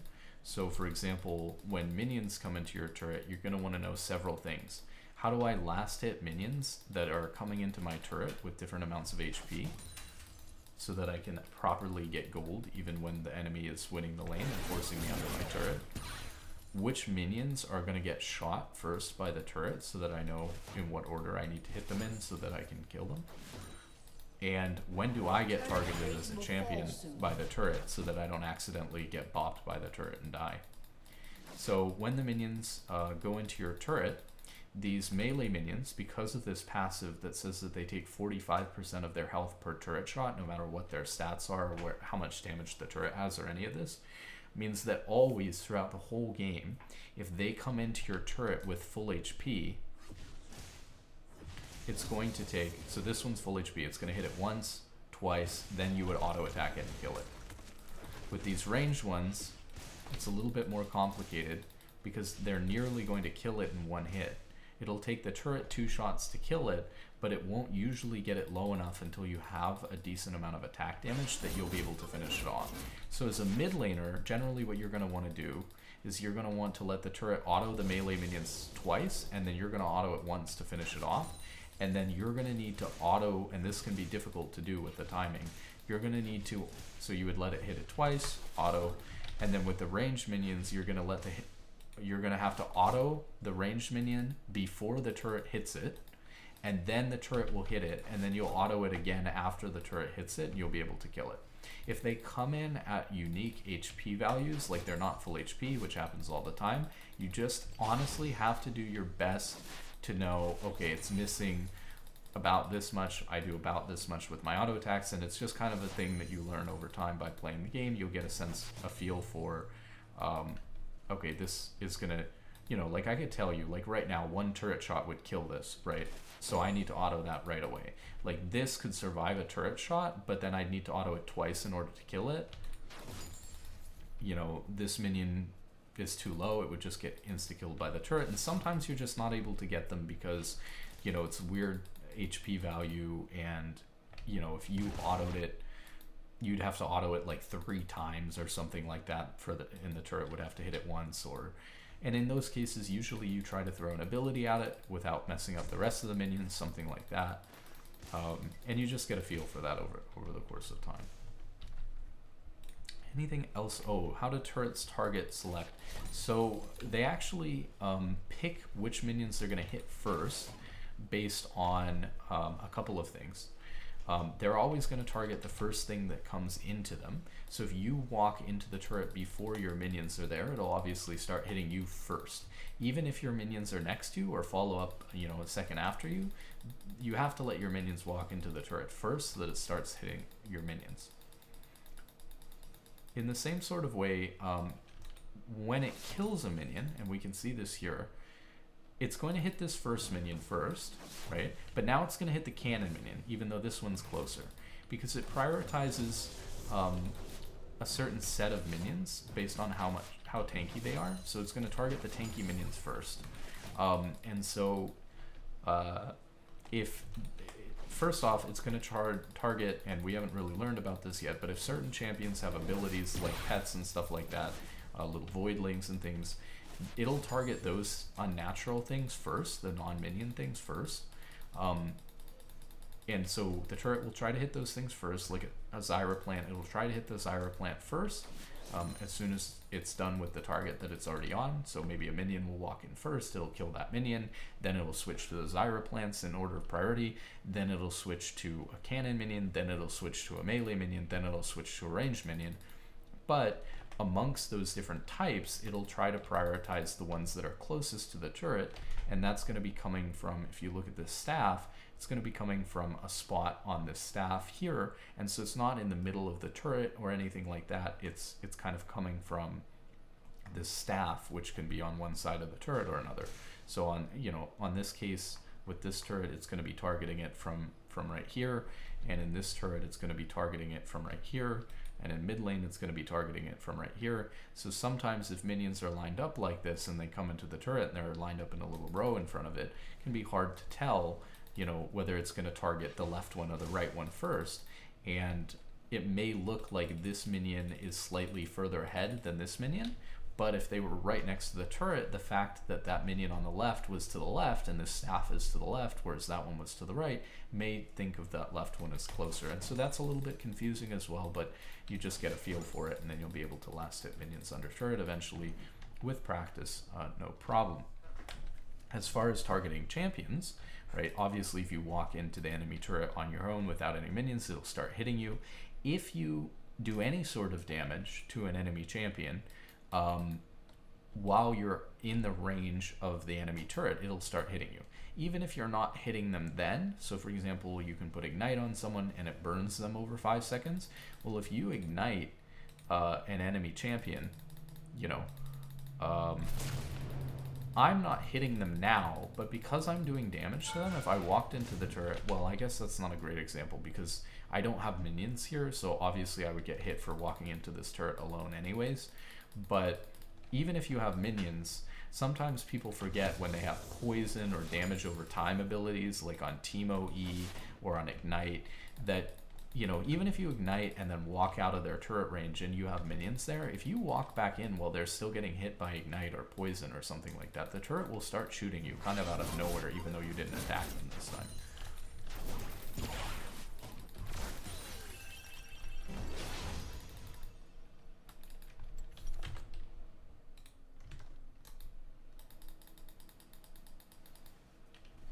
And if you're trying to intentionally dive someone, this is kind of a higher level thing, but if you're intentionally trying to dive someone, you want to do something called juggling turret aggro, which means you're going to try to hit people in a certain order. So maybe as a support and as a tank support player, I often go first in a dive. And so, you know, the first person to hit them is going to get hit by their turret. So if I walk up and I hit them with an ability or I hit them with an auto attack first, I'll make sure that the turret is hitting me. Then when I need to leave, I'll sit at the edge of the turret range and take as many turret shots as I can before I'm going to die, while my teammates finish them off. So for example, I'll walk in here and imagine I have 2 teammates hitting this guy. I'd walk in, I'd take turret aggro, I'd stand on the edge of the turret range like this, and then I'd dip out right before I'm going to die, so that my teammates have that time while I'm still tanking the turret, because it can't shoot all of us at once.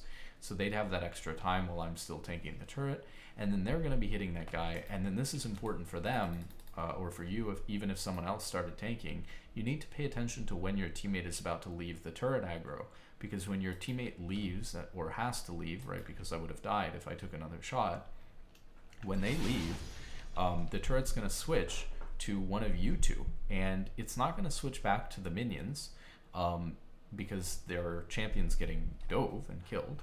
And so it's going, you know, it's not going to switch back to the minions until one of you two hits them.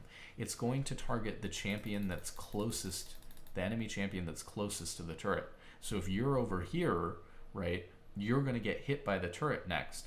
And so if you want, you know, person number 2 out of 3 to tank it, they need to get close to the turret, and you need to get far away from the turret like this, and they'll be over here, so that they're the one that ends up tanking it.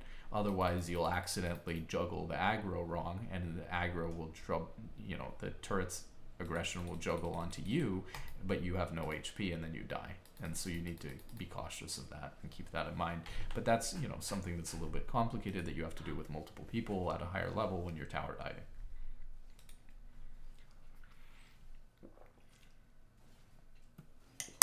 So, I mean, as far as I'm aware, that should be a pretty comprehensive coverage of turrets. And then we've got inhibitors and Nexus.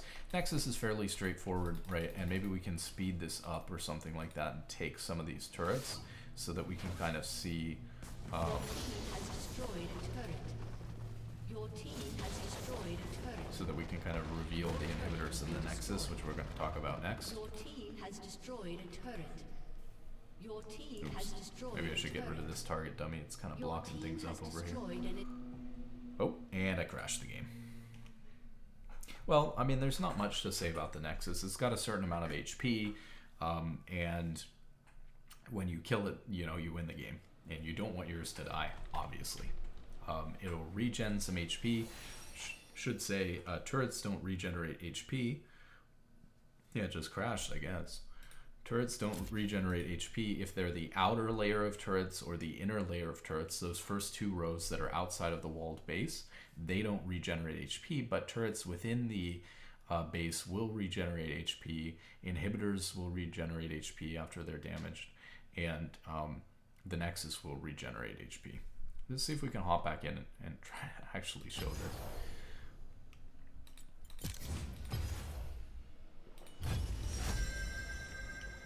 But like I said, I mean, we can kind of skip over the Nexus. It's fairly self-explanatory. You hit it a bunch with your team and you kill it, and that's GG.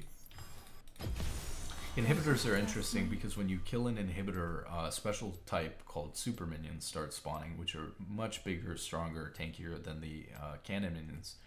And it's an interesting mechanic because when you spawn super minions, it can actually be kind of bad for your team because, well, it makes it much easier for you to push and end the game, and it pressures the opponent a lot because they're harder to clear, and so they may not be able to, you know, end the game, for example. Welcome to Summoner's Rift.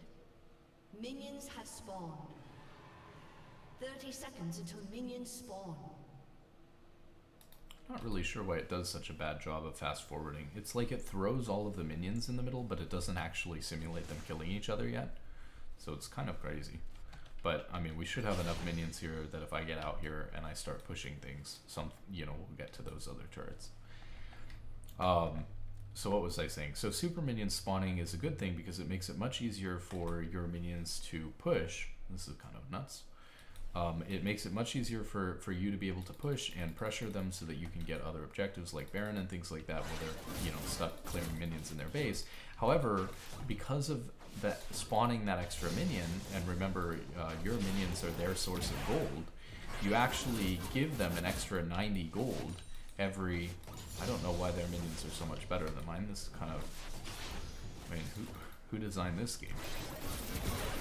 You're giving them an extra 90 gold every single minion wave that spawns, every 30 seconds in that lane.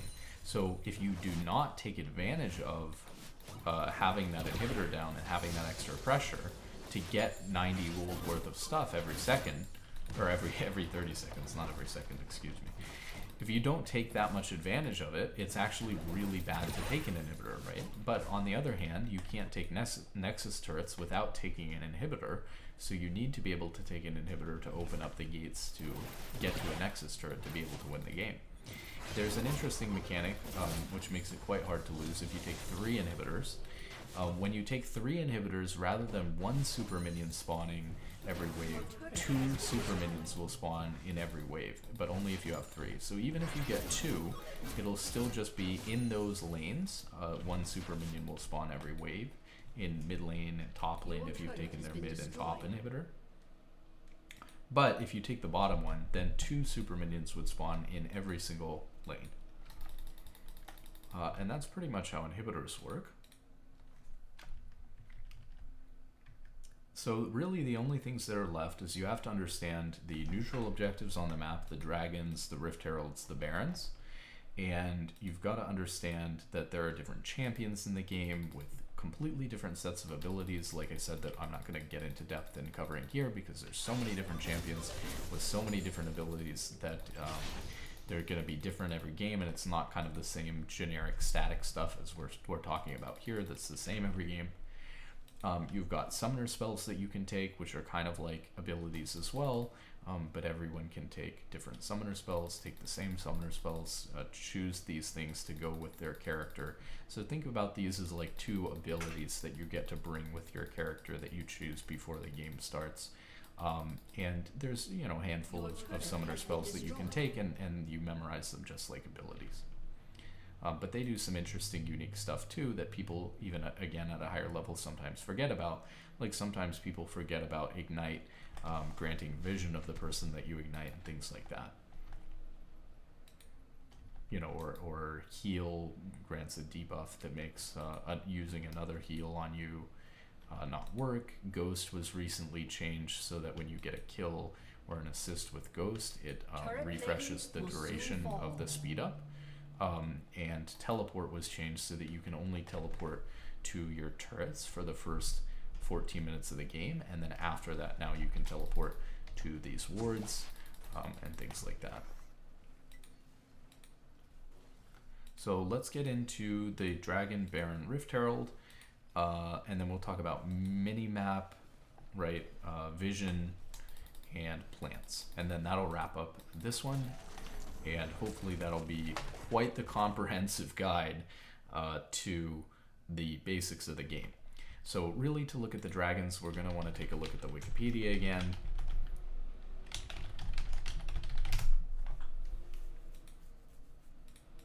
So let's pull this up.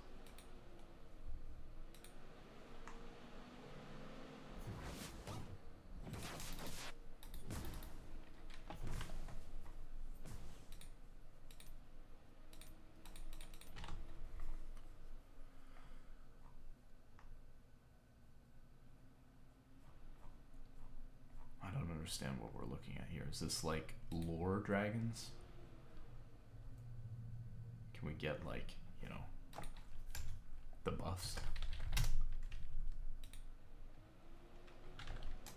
Okay, here we go. The Dragon Slayer buffs. So currently, and this has been changing. This is one of the things they've been tweaking over the last couple of years. But there are 5 different types of elemental dragons: Cloud Dragon, Hextech Dragon, Infernal Dragon, Mountain Dragon, and Ocean Dragon. And they give different bonuses when you kill one of them. When you kill one of them, your team gets some stats. similar to items and things like that. That's probably worth a certain amount of gold to your team. Some may be better earlier, some may be better later, some may be better with some champions and worse with others. And then they also give a buff where if you kill 4 dragons, you get a special buff called the Dragon Soul, which will give you a different bonus on top of those individual bonuses based on whatever the final dragon that you killed was. So when dragons originally spawn in on the Rift, it'll randomly be one of these 5 elemental dragons. So right here you can see, for example, we have Ocean Dragon. It'll be one of those 5. So there's the Ocean Dragon. It'll be one of these 5. And then the next one to spawn will respawn in 5 minutes after that. And it will be another random one. And then the third one will spawn, and that will also be another random one. But then after that third one is going to determine what elemental dragon will spawn for the rest of the game. And so the 4th dragon that spawns will be the same as the 3rd one. The 5th dragon that spawns will be the same as the 3rd one and the 4th one, etc., etc. Even up to, since before you get to Soul, right, each team could take 3 dragons. So you could have, 2 random dragons, and then the 3rd one be like a Cloud Drake, and then the 4th one would be a Cloud Drake, maybe that they get, and the 5th one would be a Cloud Drake, and the 6th one would be a Cloud Drake, and the 7th one would be a Cloud Drake. And so you can have up to 7, right, and number 3 through 7 would all be the same, not random. So let's read through the bonuses that the different ones give and the souls that they give.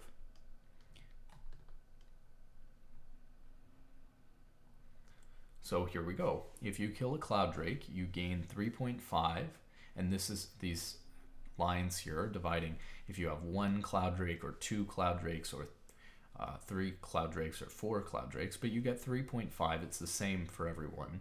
You get 3.5% slow resistance and out of combat bonus movement speed. The Hextech Drake gives you 6 so it looks like it's also the same 6 for every Drake that you get, ability haste, and 6 attack speed. The Infernal Dragon gives you 4% extra attack damage and ability power. And the Mountain Drake gives you 6% armor and magic resist. And the Ocean Dragon restores 2.5% of your missing health every 5 seconds for each one that you take. So these are the different effects that you get from taking an individual one, or from taking 2 or 3 of these different types. And so you can see how those would basically, just like items, make your character stronger, help you in the game, be worth a certain amount of gold to your team, and therefore be worth taking sometimes. But they're not the most insane stats in the world. Is it worth giving up potential opportunity to do other things on the map with your time, like take certain camps or or other things like this? It may not always be worth it to take a dragon. If it's one of the weaker ones early on, you might spend your time doing other things. But the souls are pretty powerful, and so it can be good, even if they're not great dragons early on, to kind of bank on stacking them up over time.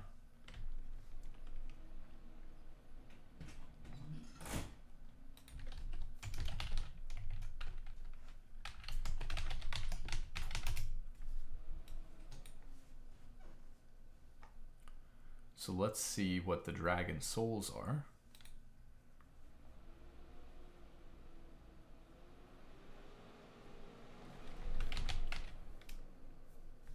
So that's the regular dragons, and then there's the dragon soul, and each different type will give a different soul if it's the last dragon that you take when you kill it.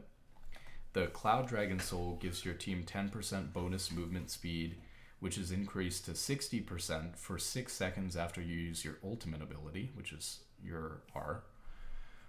Your Hextech Dragon Soul is going to dealing damage to an enemy champion with basic attacks or ability damage causes them to be struck with electricity, which deals 25 to 50 based on level, bonus true damage, and it slows them by 45% for melee champions and 35% for ranged champions. And then that's on top of, the slow is increased by 3% per 100 bonus AD that you have, and 1% per 100 AP that you have, and 0.5% per 100 bonus health that you have. And that slow decays over 2 seconds, which means it slows you less and less over 2 seconds. While chaining the effect up to 3 enemies near the primary target, so the chain lightning will bounce off of multiple people on the enemy team and slow them. The slow can stack from multiple sources, and the decay rate is decreased against ranged champions. 8-second cooldown.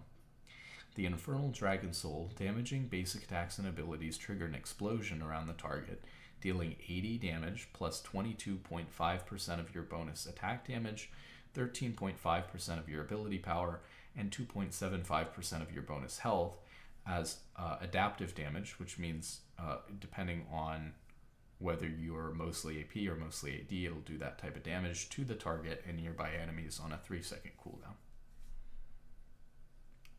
Mountain Dragon Soul, after not taking damage for 5 seconds, you gain a shield for 200 health plus 18% of your bonus AD, 13.5% of your AP, and 13.5% of your bonus health. And the Ocean Dragon Soul, dealing damage to enemies, heals you for 160 plus 36% of your bonus AD, plus 22.5% of your AP, plus 9% of your bonus health, and restores some mana over 4 seconds. Damage to minions and monsters regenerates with 30% effectiveness. So these are the different souls that you get if you claim 4 dragons before the opponent, and this was the last type of dragon that you took. And then you have Aspect of the Dragon. Is this the Elder Dragon buff? So the Elder Dragon will spawn after one team has secured soul. You'll have a timer, and I believe that should also be 5 minutes, and then the Elder Dragon will spawn. I think we can double check this real quick. And you get a buff for killing the Elder Dragon, which is this. And basically it's a huge execute. Damaging enemy champions causes them to burn for 75 to 225 based on the minutes in the game. True damage over 2.5 seconds, 2.25 seconds, blah, blah, blah. Damaging enemy champions below 20% of their maximum health will blast them with Elder Immolate, executing them. So if they're below 20% health and you touch them while you have this buff, they'll just die. Makes it pretty much impossible to lose a fight against the other team.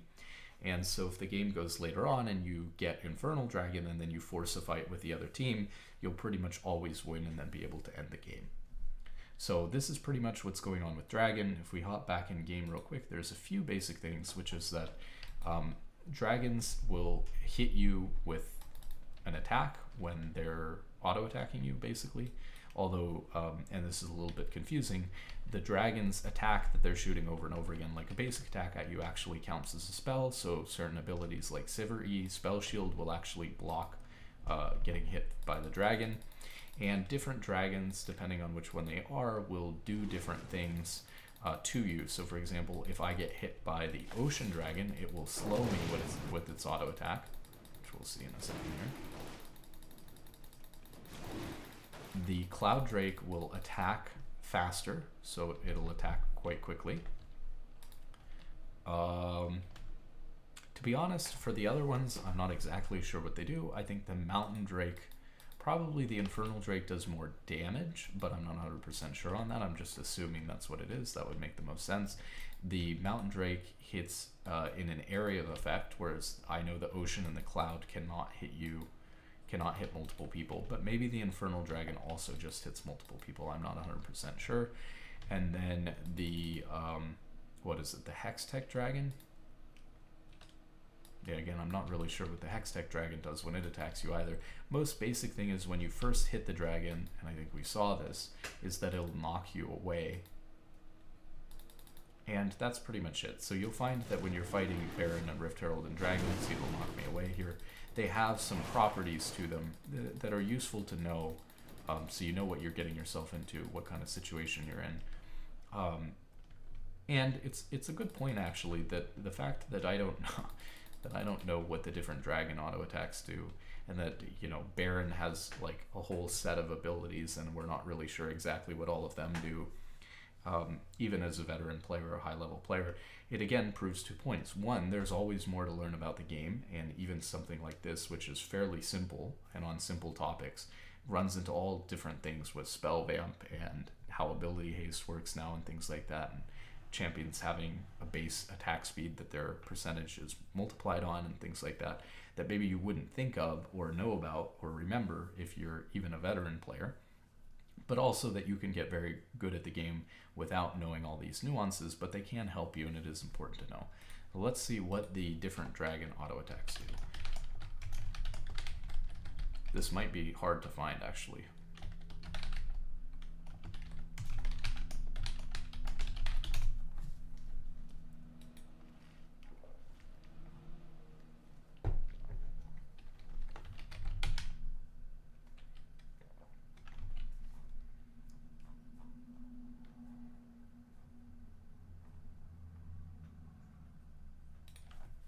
This might be kind of difficult to find.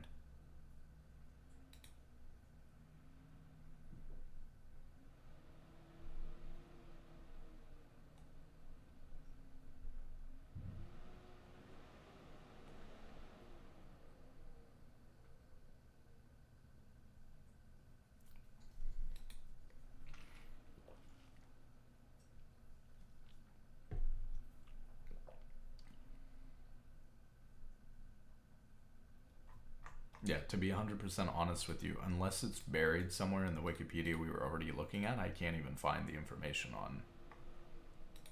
on this.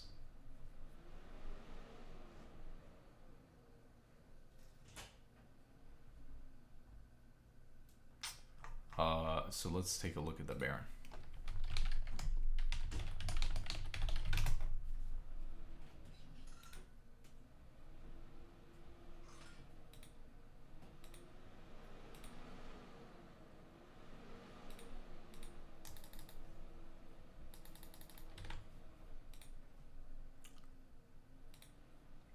Okay, so the Baron in League of Legends is the buff on the other side of the map, this big worm. And when you take it, you get a buff for your team that's very important in order to try to end the game as well, just like maybe getting Dragon Soul and becoming much stronger than the enemy team, or getting Elder Dragon where you can force a fight and kill the enemy team very easily to beat them. Baron is going to buff up your minions essentially and give you a huge increase to your attack damage and ability power, and that's going to make it easy for you to end the game or to at least take a lot of turrets.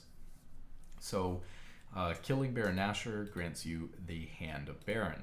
The Hand of Baron grants you empowered recall so that you can recall much faster. It gives you 12 to 48 based on minutes bonus attack damage and 20 to 80 based on minutes ability power determined by the time Baron is slain. Last for 180 seconds. What else here? I mean, what about the minion buff?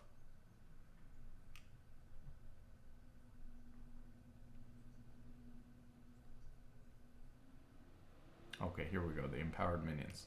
The minions gain movement speed equal to 90% of the average movement speed of all nearby champions, capped at 500 movement speed. They gain slow resist. It's talking about the individual minions here, but they gain, the melee minions are gaining size, attack range, movement speed, damage reduction from champions, huge, 50 to 70%, 15% reduction from area of effect damage, and persistent damage, 75% reduction from minions. Basically, more or less, right, this is going to make your minions much stronger so that you're going to be able to push turrets easier and end the game. So let's see if we can read about Baron's basic attacks and its abilities. So its basic attacks: single target rear attack. If the target is behind Baron Nashor, he throws spikes at them that deal 100% of his AD as physical damage. Ranged attack. If the target is in front of him, Baron Nashor, he will spit an acid missile at them that upon arriving deals 100% AD physical damage and applies 2 stacks of voracious corrosion. And this is important, quite important actually. Wait, did this just link me to the same thing? Passively, Baron Nashor applies stacks of voracious corrosion on his attacks. This debuff reduces the target's armor and magic resist by 0.5, capped at 50, reduction at 100 stacks. It lasts for 8 seconds, reduced to 4.5 seconds after you kill Baron.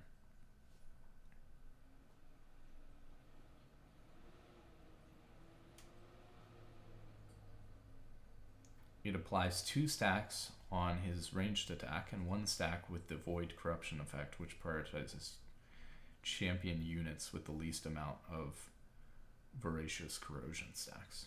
So your team becomes quite vulnerable because you can lose a lot of your resistance while doing Baron, and that's why it's so easy to wipe out a team when they're doing Baron. They're not actually the same as when you're fighting them normally. They lose, you know, in theory, all of them could lose 50 armor and magic resistance, which would be a huge amount for a fight. Melee attack. If the target is in front of Baron Nashor within about melee range, he occasionally uses a melee attack instead of a ranged attack, dealing 100% AD physical damage and 50% AD physical damage to nearby units.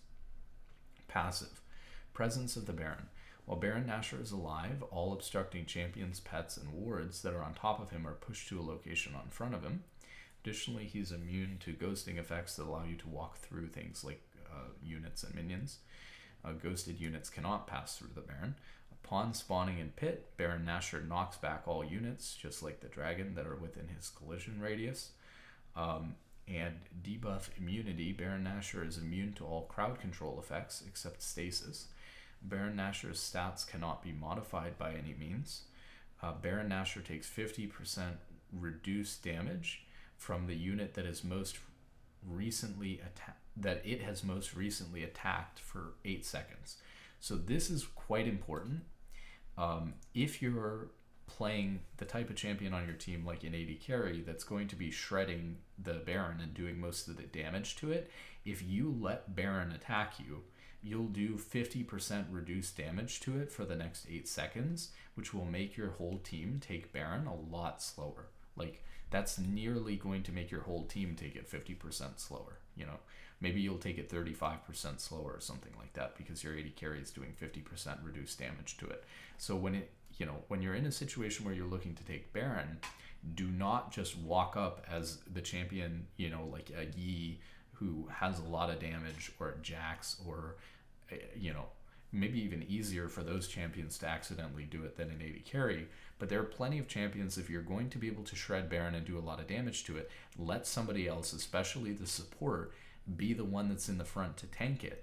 And even if your support is a second away or 2 seconds away, wait for them to get there, let them start tanking it. Because if you tank it, you're going to even if you then switch after only one time Baron auto attacked you, that's going to affect you for 8 seconds, and so it's quite terrible.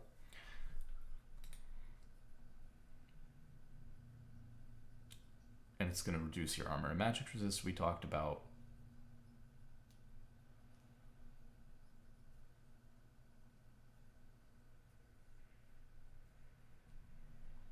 Then it's got certain abilities.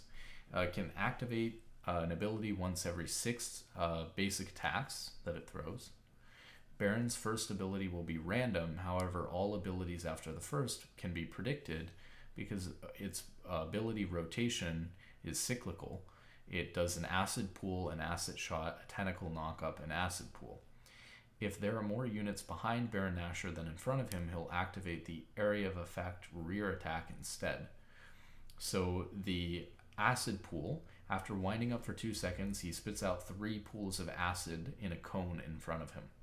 landing over 0.75 seconds and dealing 10% AD magic damage, 10% of Baron's AD, but the damage does magic damage to you, to all champions upon impact, as well as creating a field for 2.5 seconds. This is something I kind of wanted to avoid talking about, but I'll briefly mention this. It's a little bit confusing, but there are abilities in the game that scale off of AD or scale off of ability power, but then the type of damage they do to the enemy champions is the opposite of that. So in this case, they've given Baron a bunch of AD for his auto attacks, and they've not given him ability power, I'm assuming.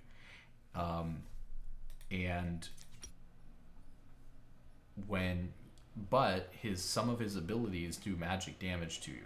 So think about it from the perspective of, you know, AD and armor and magic resist, like we were talking about earlier.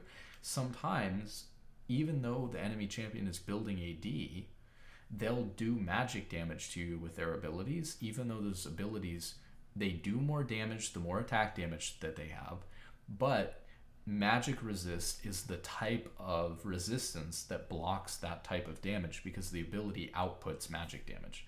It's a little bit confusing. One might argue that it's weird that they've designed it that way, but it's there, it is the way that it is.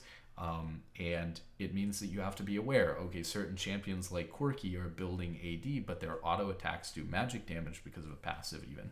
In Quirky's case, particularly weird because even his auto attacks actually can do some magic damage. So very strange, right? And then there's all kinds of AD champions like Jax, for example, his W does magic damage. It's to try to make it so that if you imagine, if you had a champion, you designed it so that it was just AD and all of its damage was physical, then all someone would have to do is build armor. And that wouldn't be as good as if 20% of their damage was magic and 100% or 80% of their damage was physical. So they mix it up a little bit sometimes with certain champions that they want it to be strong in that way, so that it encourages enemies to build multiple types of resistance against them, so that they can do kind of a mixed type of damage rather than being one-sided. Also keep in mind with the theme, right, like some abilities we consider kind of like magical should be magic damage, and other abilities that are more physical, like a sword, that kind of thing, should be physical damage. And so to try to keep things into those categories, you might have a champion that has, just the way that you designed an interesting champion, has some abilities that are kind of magical and some that are kind of physical attacks.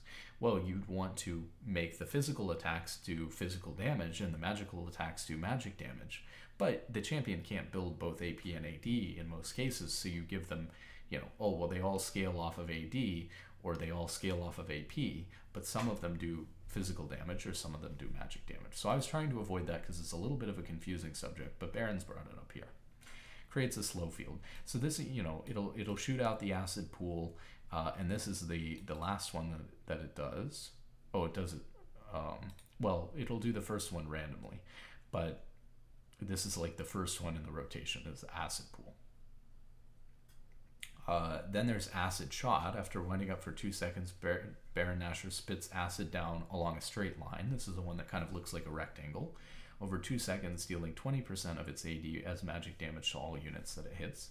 And then there's a tentacle knock-up. He summons a tremor beneath the target's location that erupts with the tentacle after 1.25 seconds. And if you don't walk to the side of that after it spawns under you and dodge it, then it'll knock you up in the air for 1.25 seconds.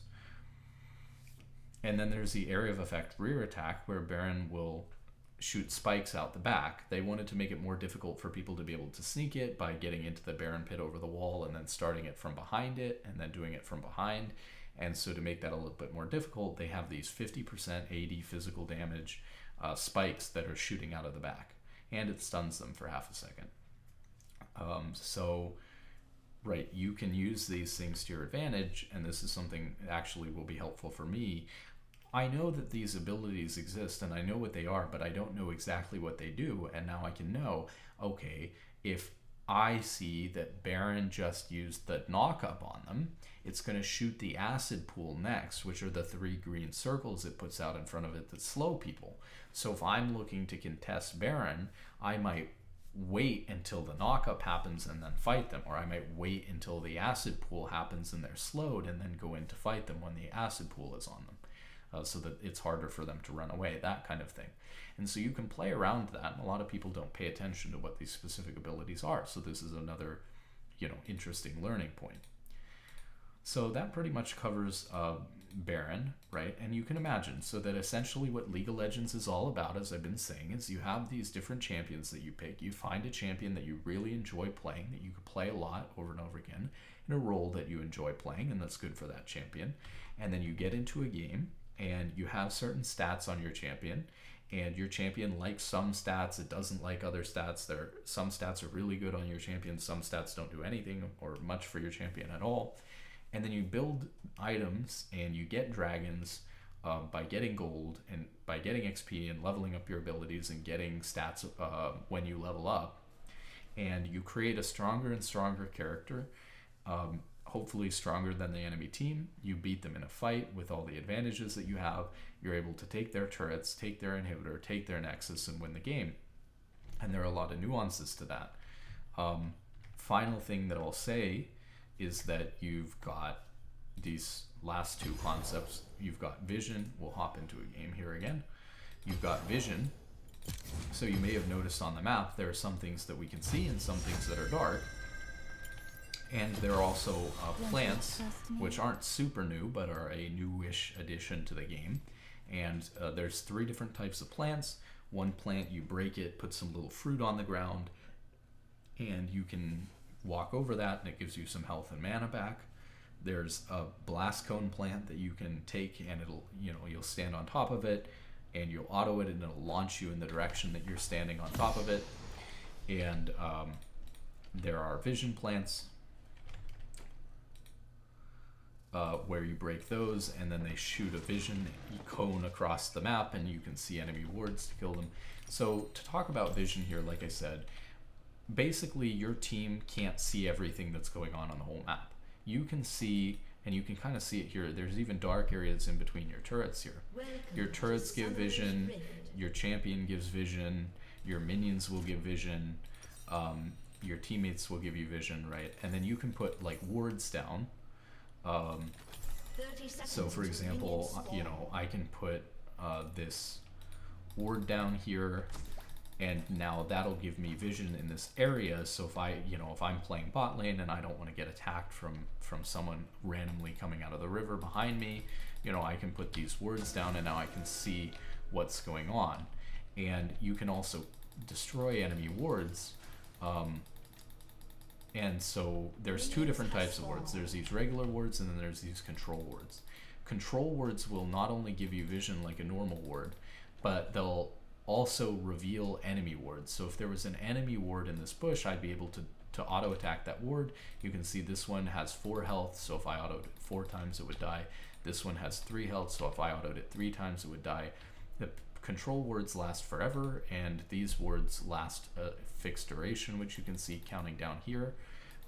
And that's basically the gist of it, is that you have vision, and obviously you can imagine, especially at a higher level of play, since you can only die to enemy champions, and since you know what the enemy champion's abilities are, and you have a good idea of whether they can kill you or not, at a higher level of play, you tend to die because you get surprised that someone was there that you didn't think was there. And so a huge part of playing the game is just watching the map and keeping track of where everyone is on the other team, and putting wards down in the appropriate places at the appropriate time, so that you see people coming at you and you don't get collapsed on and surprised and unexpectedly hit with 4 people in your lane. And that's really on you, this is one of the things that people like to shift blame onto their teammates for. Oh, you should have told me these people were coming, yada yada yada. Or oh, if their mid laner's coming to my lane, you should be coming to my lane too. You should be doing the same thing that they're doing, so nothing bad ever happens to me. But really, right, you have the ability to put vision down. You have the ability to see when somebody leaves mid and walks over here and disappears from your map into the fog towards your lane. You have the ability to kind of figure out where the enemy jungler started based off of what you see, the bot lane and the top lane doing at the beginning of the game, and then where they might path based on what junglers like to do with their pathing, if they're going to full clear towards top, or maybe they're going to maybe 3 camp towards top or something like that. You have an idea of what they're going to do, and you play around that, and you use vision to your advantage. You know, as a good player as well, you'll play to, you know, you'll think about not just what vision you have in order to avoid dying, but what vision the enemy doesn't have. And so as a good player, you'll play around pockets where, since they can't have any wards in here, I'll sit in here, and then if they walk in here, I'll go in on them, that kind of thing. So you create pockets of opportunity for yourself, right? There's these different, we'll talk about this when we get into items, but there's different types of trinkets. So we have the yellow one, which I just showed, a short distance away from you. You can place a ward down that'll last for a little bit.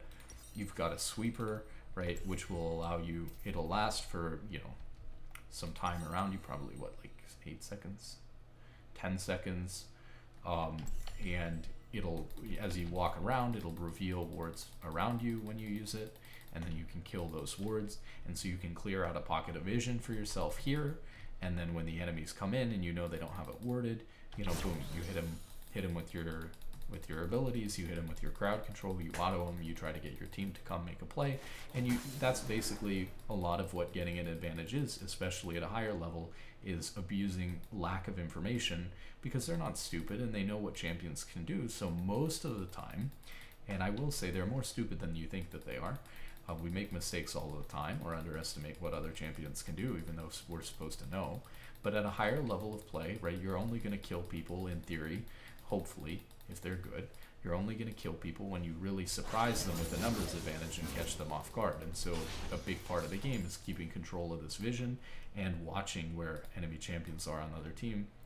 And you know, that's pretty much it. And then we can see here when plants start spawning in, which hopefully is soon, because we are already 5 minutes in and I don't see any plants. I mean, here we're even 5:30 and I'm pretty sure plants is, maybe if I speed up like this, it messes with it. So we'll just go ahead and look it up. Oh, there we go. Okay, so we had a plant spawn here, and you can see them on the map. They're a little green dot on the map. So some plants will spawn in. It appears like this one spawned in about 6 minutes or about 6:15, but we'll just look this up real quick to be sure. I already went through what the 3 different types of them are, but you can imagine their use case, right? Like if you're playing bot lane and you know that this plant always spawns at 6:15, you might take advantage of that. You might be able to heavily trade a little bit bot lane and then walk into the river and heal off of this, you know. So if you took advantage of that rather than just letting those things sit there, that might be a big deal, you know. That these things heal for quite a lot. It's no joke. So we just had another one spawn over here. So this is this vision cone. Can kind of, you'll walk up and use this as a support, and maybe you can know when this spawns and then walk up and use this on cooldown before they ever use it, so that you're always getting some vision of the enemy jungle in here. You know, and then there's these blast cones over here, and I'll just demonstrate that real quick, and it looked like that one spawned a little bit after. And so you just have these different plants spawning at different times, but I would encourage you to look up when they spawn and to try to take advantage of actually using these things right when they spawn or something like that to get an advantage in your lane, whether it's through getting health and mana back or always getting to look in their jungle for free at 7 minutes when this thing spawns. It's a good idea. So that pretty much concludes covering the very basic mechanics of how the game works. We covered turrets, covered dragon, we covered baron. You know, we actually didn't cover Rift Herald, so let me cover that real quick. Rift Herald, which we can actually see right here, it's fairly straightforward. But basically Rift Herald, can kind of think about it like a mini baron because it's in the same spot. Doesn't do the same thing, doesn't give you the same buff. But it's another neutral objective that you can take early on. And there's, even though they don't actually spawn in 2 waves necessarily, one game the same Rift Herald might sit here the whole time without anybody ever taking it, or you might kill a Rift Herald so early that one spawns before 14 minutes. I don't know if that's possible. That may be possible. Let's see if we can do this. I'm only level 3. I might have to give myself a bit of a boost here.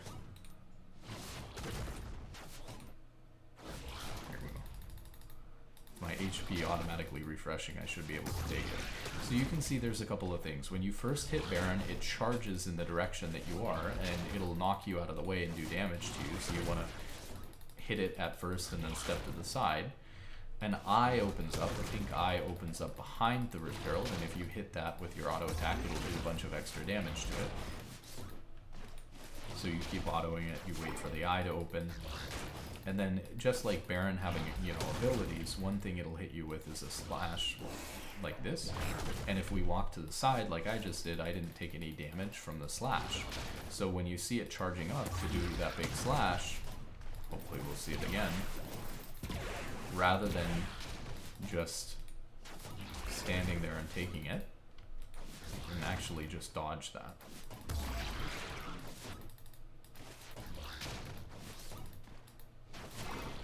There it goes. And I got out of the way of it. And since it's somewhat slow, I mean, I know my health regen is going on, but also I wouldn't be level 3 with any of this. Even a support, actually, if you kite this really well, since it's slow, if you avoid its charge at the beginning, if you avoid its big slashes, and if you hit the eye efficiently, you really can take Rift Herald quite easily. And then, right, so I was talking about how you can kind of separate Rift Herald into two categories, if you will, even though they're not actually separate, they do the same thing. There's Rift Herald, let me spam these views real quick so we don't drop it. There's the first Rift Herald you can take, right, which you want to take before 14 minutes, and then if you drop Rift Herald here, this is how you use it. You actually spawn it on the map for your team, and then it'll charge into an enemy turret, and it'll do 2 plates. And so this is really nice because essentially what you're killing Rift Herald for is to drop it early before 14 minutes in order to take 2 plates of gold for free. You know, and maybe you wait to use it, you know, until the enemy's dead, so you wouldn't always just drop it right away. Obviously, you can kind of sit on it. It also gives you the enhanced fast recall like Baron, for only the person who is holding the Rift Herald, though. And it replaces your trinket, so you do lose access to your trinket during that time, unfortunately. But you might sit on it, try to make a play mid, kill somebody, you know, and then you drop it. Maybe you take a turret plating first, since it's going to drop 2 no matter what the resistances are on the turret. Remember, the resistances go up on the turret if you've already taken a plate. So rather than letting it crash and then the turret gets all tanky and then you try to take a plate, you do the plate first, as many as you can get, then you drop the Rift Herald and crash it. And that's going to give you a bunch of extra gold, which is why taking Rift Herald can be worth it, because you're going to get, you know, that 300 gold or whatever from it. And you're going to get a huge amount of damage on an enemy turret, and maybe it's safer to do Rift than it is to do the enemy turret here, that they can defend easier. But once it respawns, you'll have an opportunity to do 2 per game. The second Rift Herald that spawns after the turret plating has fallen off isn't quite as good, because you can't get that same amount of gold as you could. You can't get this huge influx of gold that you did with the first one.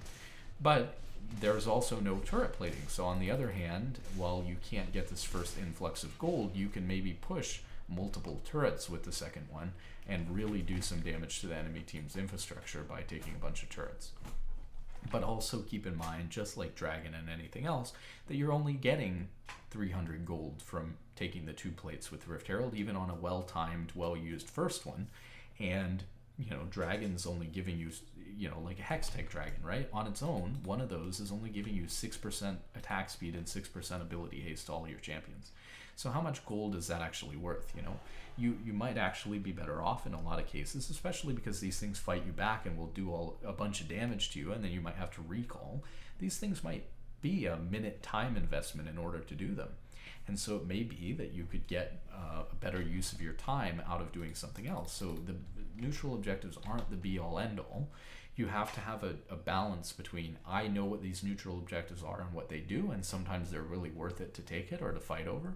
Sometimes if they're going to get a really powerful soul, it's practically, you know, going to determine the game, because you're never going to be able to come back and be much stronger than the other team. So maybe it could be worth fighting over a very powerful soul, even if you're behind and it's a tough fight and you don't have a great chance of winning. But you shouldn't just fight over every single dragon. Sometimes it's okay to say, you know what, the enemy team's going to get this one.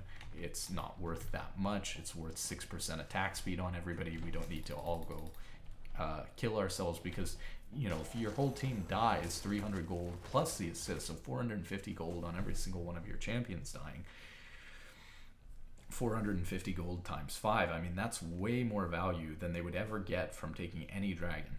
So, take the objectives with the knowledge that you know what they do, and then think about whether you want to take them if you have the opportunity to take them, or whether you want to fight over them and defend them as a team. Seriously, because we even see professional teams, right, fighting over the second Rift Herald, and it's like you're risking the whole game in a professional match where you should know what these things do over a second Rift Herald that's going to take like one turret for the enemy team or something like that. You're willing to lose 5 people and fight at a bad time for your team when you're behind in the game, when you don't have your item spikes and things like that. You're willing to fight that over this Rift Herald, really. So a lot of basic information that needs to be taken into account when we're playing the game even at a higher level. So that will conclude everything. It's been a rather long video. The next videos, luckily, will start to get into concepts of how to play the game, because we've already covered this stuff. So it's going to be great, and I really look forward to doing this series. But this is a pretty good starting point as a comprehensive understanding of all the stuff that exists in the game, how the game functions. Now we can talk about all kinds of other stuff. We can talk about all the items, all the things that you need to do before you start playing the game, coming up with your build on your champion, what champion you're going to play, what role are you going to play, what settings do you want to have on your computer. Then we can transition, once we've gotten all that squared away, we can transition into, okay, now that we're in the game, we know how the game works. How do we fight against, how do we outsmart, how do we outplay, how do we outlane, how do we out team fight, how do we do all of these things to beat the opponent, and how do we do them well, how do we learn them, what do we need to know in terms of concepts, not in terms of like stats and functions of the way that the game works or knowledge about how the game works, but what do I do as a player, where do I walk, what do I decide to kill, that kind of, So we'll get into that, and I think it's going to be really great. I think it's going to be a really interesting series. If for some reason you actually stuck around for the whole 2.5 hours, I congratulate you, because if you care that much about the game, at some point, like I've been saying, getting better at the game is really about caring about the game and about being willing to put in the time. So if anybody made it this far, I mean, you obviously care a lot about the game and are probably already good at the game, or are probably going to get good at it. So props to you, and I'll see you guys in the next one.